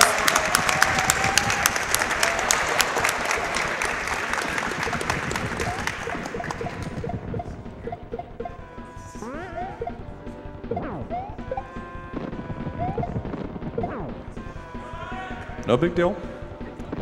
NBD, as the kids say. What happened to him was actually a very common mistake. If you turn around, if you don't turn around before you touch the side of the screen for the first hit in the second phase, you can accidentally pull Mario away from the wall, which you would have no way of really knowing that that's happening, just because of the fact that he's off screen at the time. So it's very easy to drop the Mecha Koopa and not realize that you're not dropping it anywhere near his head.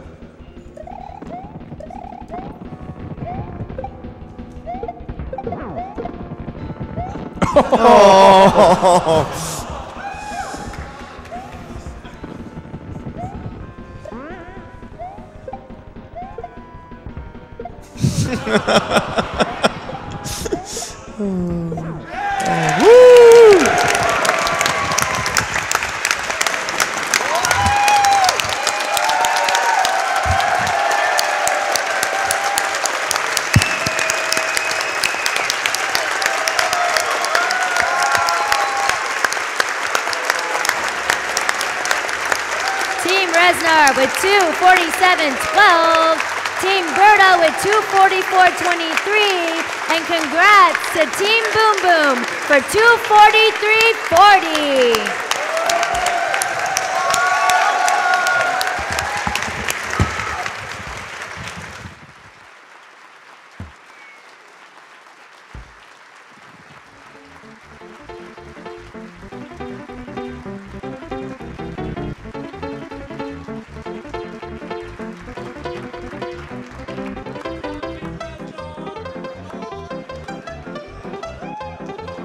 Fantastic job, guys.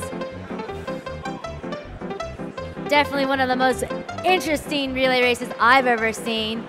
This is Summer Games Sunquake 2017. And after this, we have Metroid Fusion.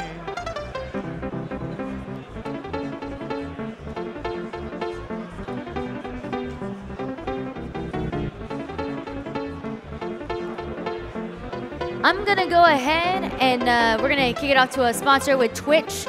Please stay tuned.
and welcome back to Summer Games Done Quick 2017. I just wanted to let you guys know that we just got a new incentive, a bonus game, if you will, which will replace our setup block number 4 with any % with kiln skip run of Dark Souls by Bubbles del Fuego. If you want this bonus game to happen, we need $50,000. And right now, some people are already donating. We have 1,700 right now. So if you want to see some more Dark Souls, go ahead and donate now.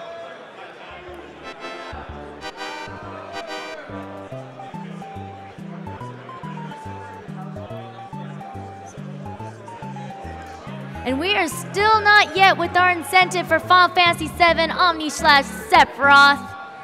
We're at $20,000. We're at $17,000. So, you know, if you want Spiked Vegeta to be really awesome and beat Sephiroth with a really cool move, because let's be honest, he's got to go in style. Donate now. I'm going to read a couple of donations that obviously I did not get to go through. I apologize. We had a lot. We actually had a $4,500 donation from Edward. I may be as old as this franchise, but Mario games are still amongst my favorite games. I will probably miss the run, but put this money towards Spike, giving Sephiroth the omniest of slashes. How perfect. We had a $200 donation from Keen K Funk that says, this is for my grandma and me. She has become a huge GDQ fan over the past years, so here's to a great cause. $100 from Mama Cab that says, good luck, Mr. Cab. We love you, Mama and Papa Cab. $200 from Anonymous that says, you guys are awesome. We have a $1,000 donation from Seraphy. Says, wow, I heard grandpoobear has no legs. Thank you for the applause. But sure loves marbles, marbles, marbles. Good luck to Pooh and Team Birdo, and the other runners too, I guess. Donation goes to naming Sid a solo Q after his amazing splasher run this morning. Remember, Pooh, no spaghetti today. Pooh love. We have a $200 donation from Tuxedo Junction that says, keep it classy. We shall. $100 from Turtle Freak that says, just wanted to show my support during the Mario Relay. Good luck to all the teams. $100 from Loop that says, I've been looking forward to this Super Mario Relay race all week long. Finally. Little Birdie donates $100 saying, this makes my heart happy. Thank you.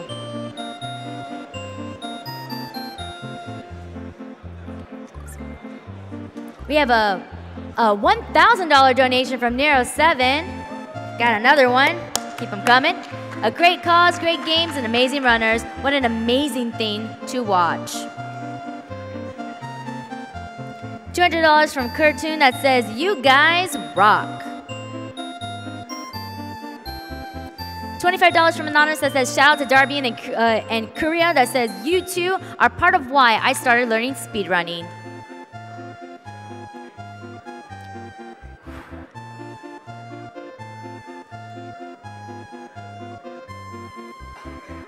We have a $150 donation from Corey41 that says, save the animals, you monsters.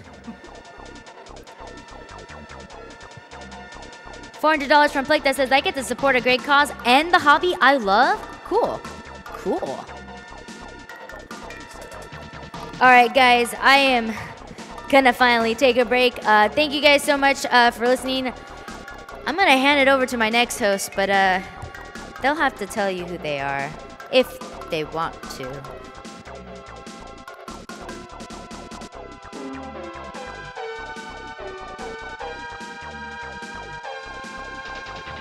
Gee, it sure was nice of GDQ to give me another hosting shift, eh, Luigi? I hope they have lots of donations. What up, GDQ? It's your boy Mike Feedback, back once again to host this surprise fusion run with JRP. I'm covering for a shift, so it's great to be back, and I am excited as hell to see you all once again. So GDQ chat, great to be back. Let's go ahead and get down to business, though, shall we? We have a $50 donation from Miles84 that says, congratulations to a fantastic Super Mario relay race by all runners. It was a thrill to watch start to finish. Now I'm looking forward to the Metroid Fusion 0% run. Here's hoping it doesn't accidentally turn into a 1% run.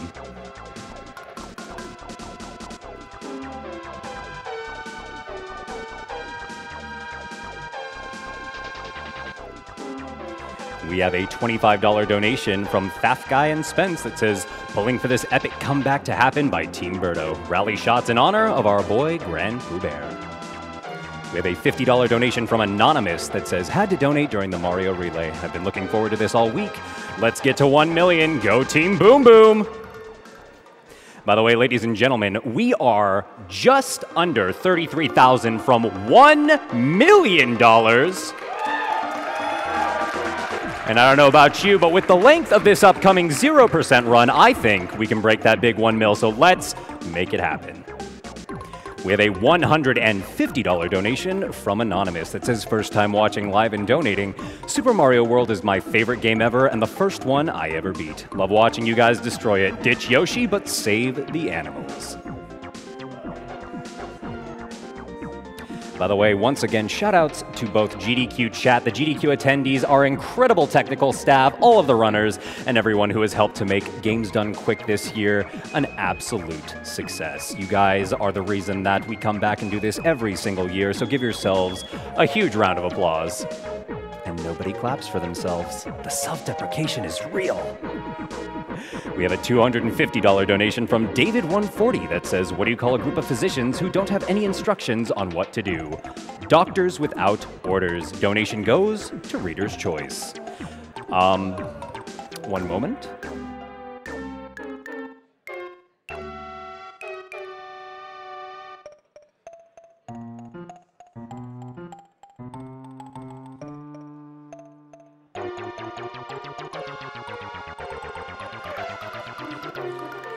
We have a $10.79 donation from Bust and Smash that says, I just explained the concept of donating to MSF to my 7-year-old, and he just had to donate every last cent he has. Aww.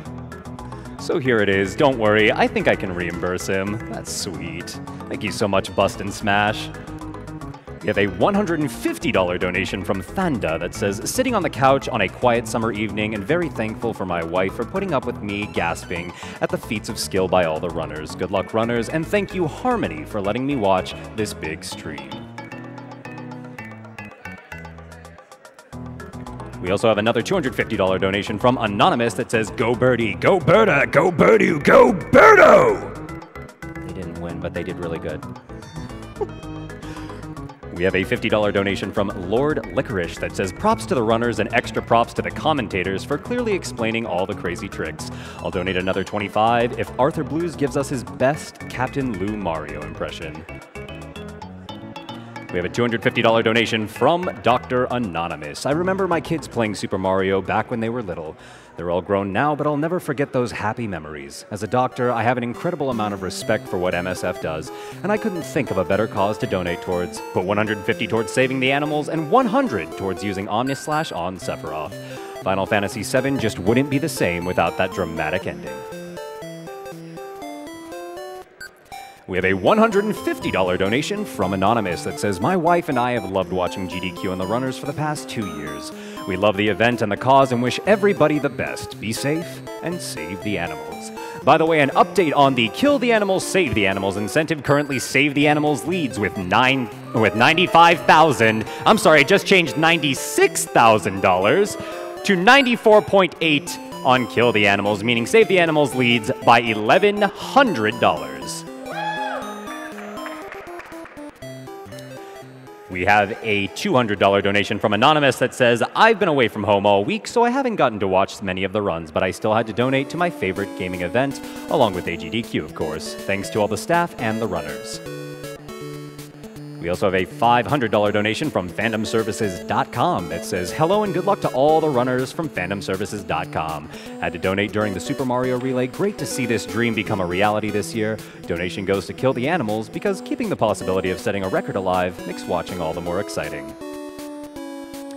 We have a $2,000 donation from Special Circumstances. That says, I'm proud of everybody involved with this event. Big shout out to grandpoobear for keeping me entertained over the past 18 months and compelling me to donate to a great cause. Let's go $1 million! Which reminder, we are $30,000 from 1 million, y'all.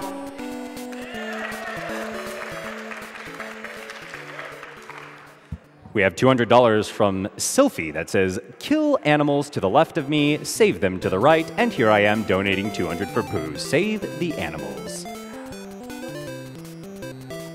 We have a $1,000 donation from BK that says, this is Google money. I work for them and they will match this donation. Team Birdo, Team Boom Boom, Team Resner.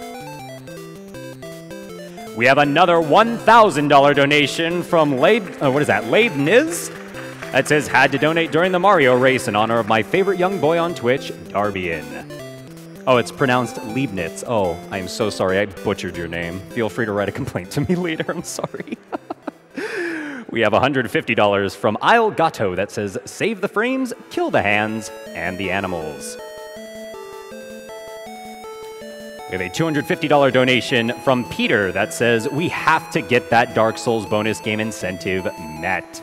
By the way, a quick update on that. Let me find that in my notes. Where are you, Dark Souls?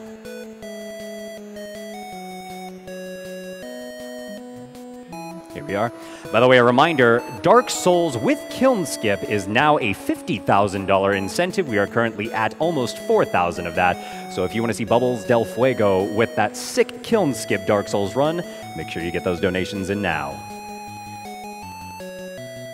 We have a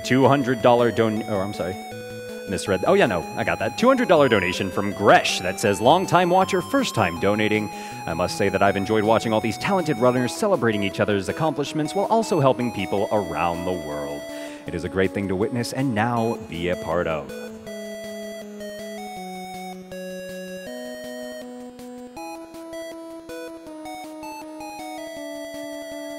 We have a $1,070 donation from Yuna Kitten that says, a couple months ago, my consoles were stolen in a home invasion. The speedrunning community came together to help me get everything back. As promised, I donated what was left of Smugathon to Doctors Without Borders so we can help even more people. Shoutouts to the Nala Smug Pride. Thank you so much, Unikitten, for that insane generosity. And on that same note, another $1,000 donation from Average Guardian that says, this week at GDQ has been the highlight of my year. So awesome to see my favorite streamer and great friend Pooh running in another GDQ event. Put this towards his choice of incentive, and good luck, Team Birdo. Good. All right, ladies and gentlemen, without further ado, we are going to go ahead and flip over to Metroid Fusion 0% with JRP2234. JRP, take it away.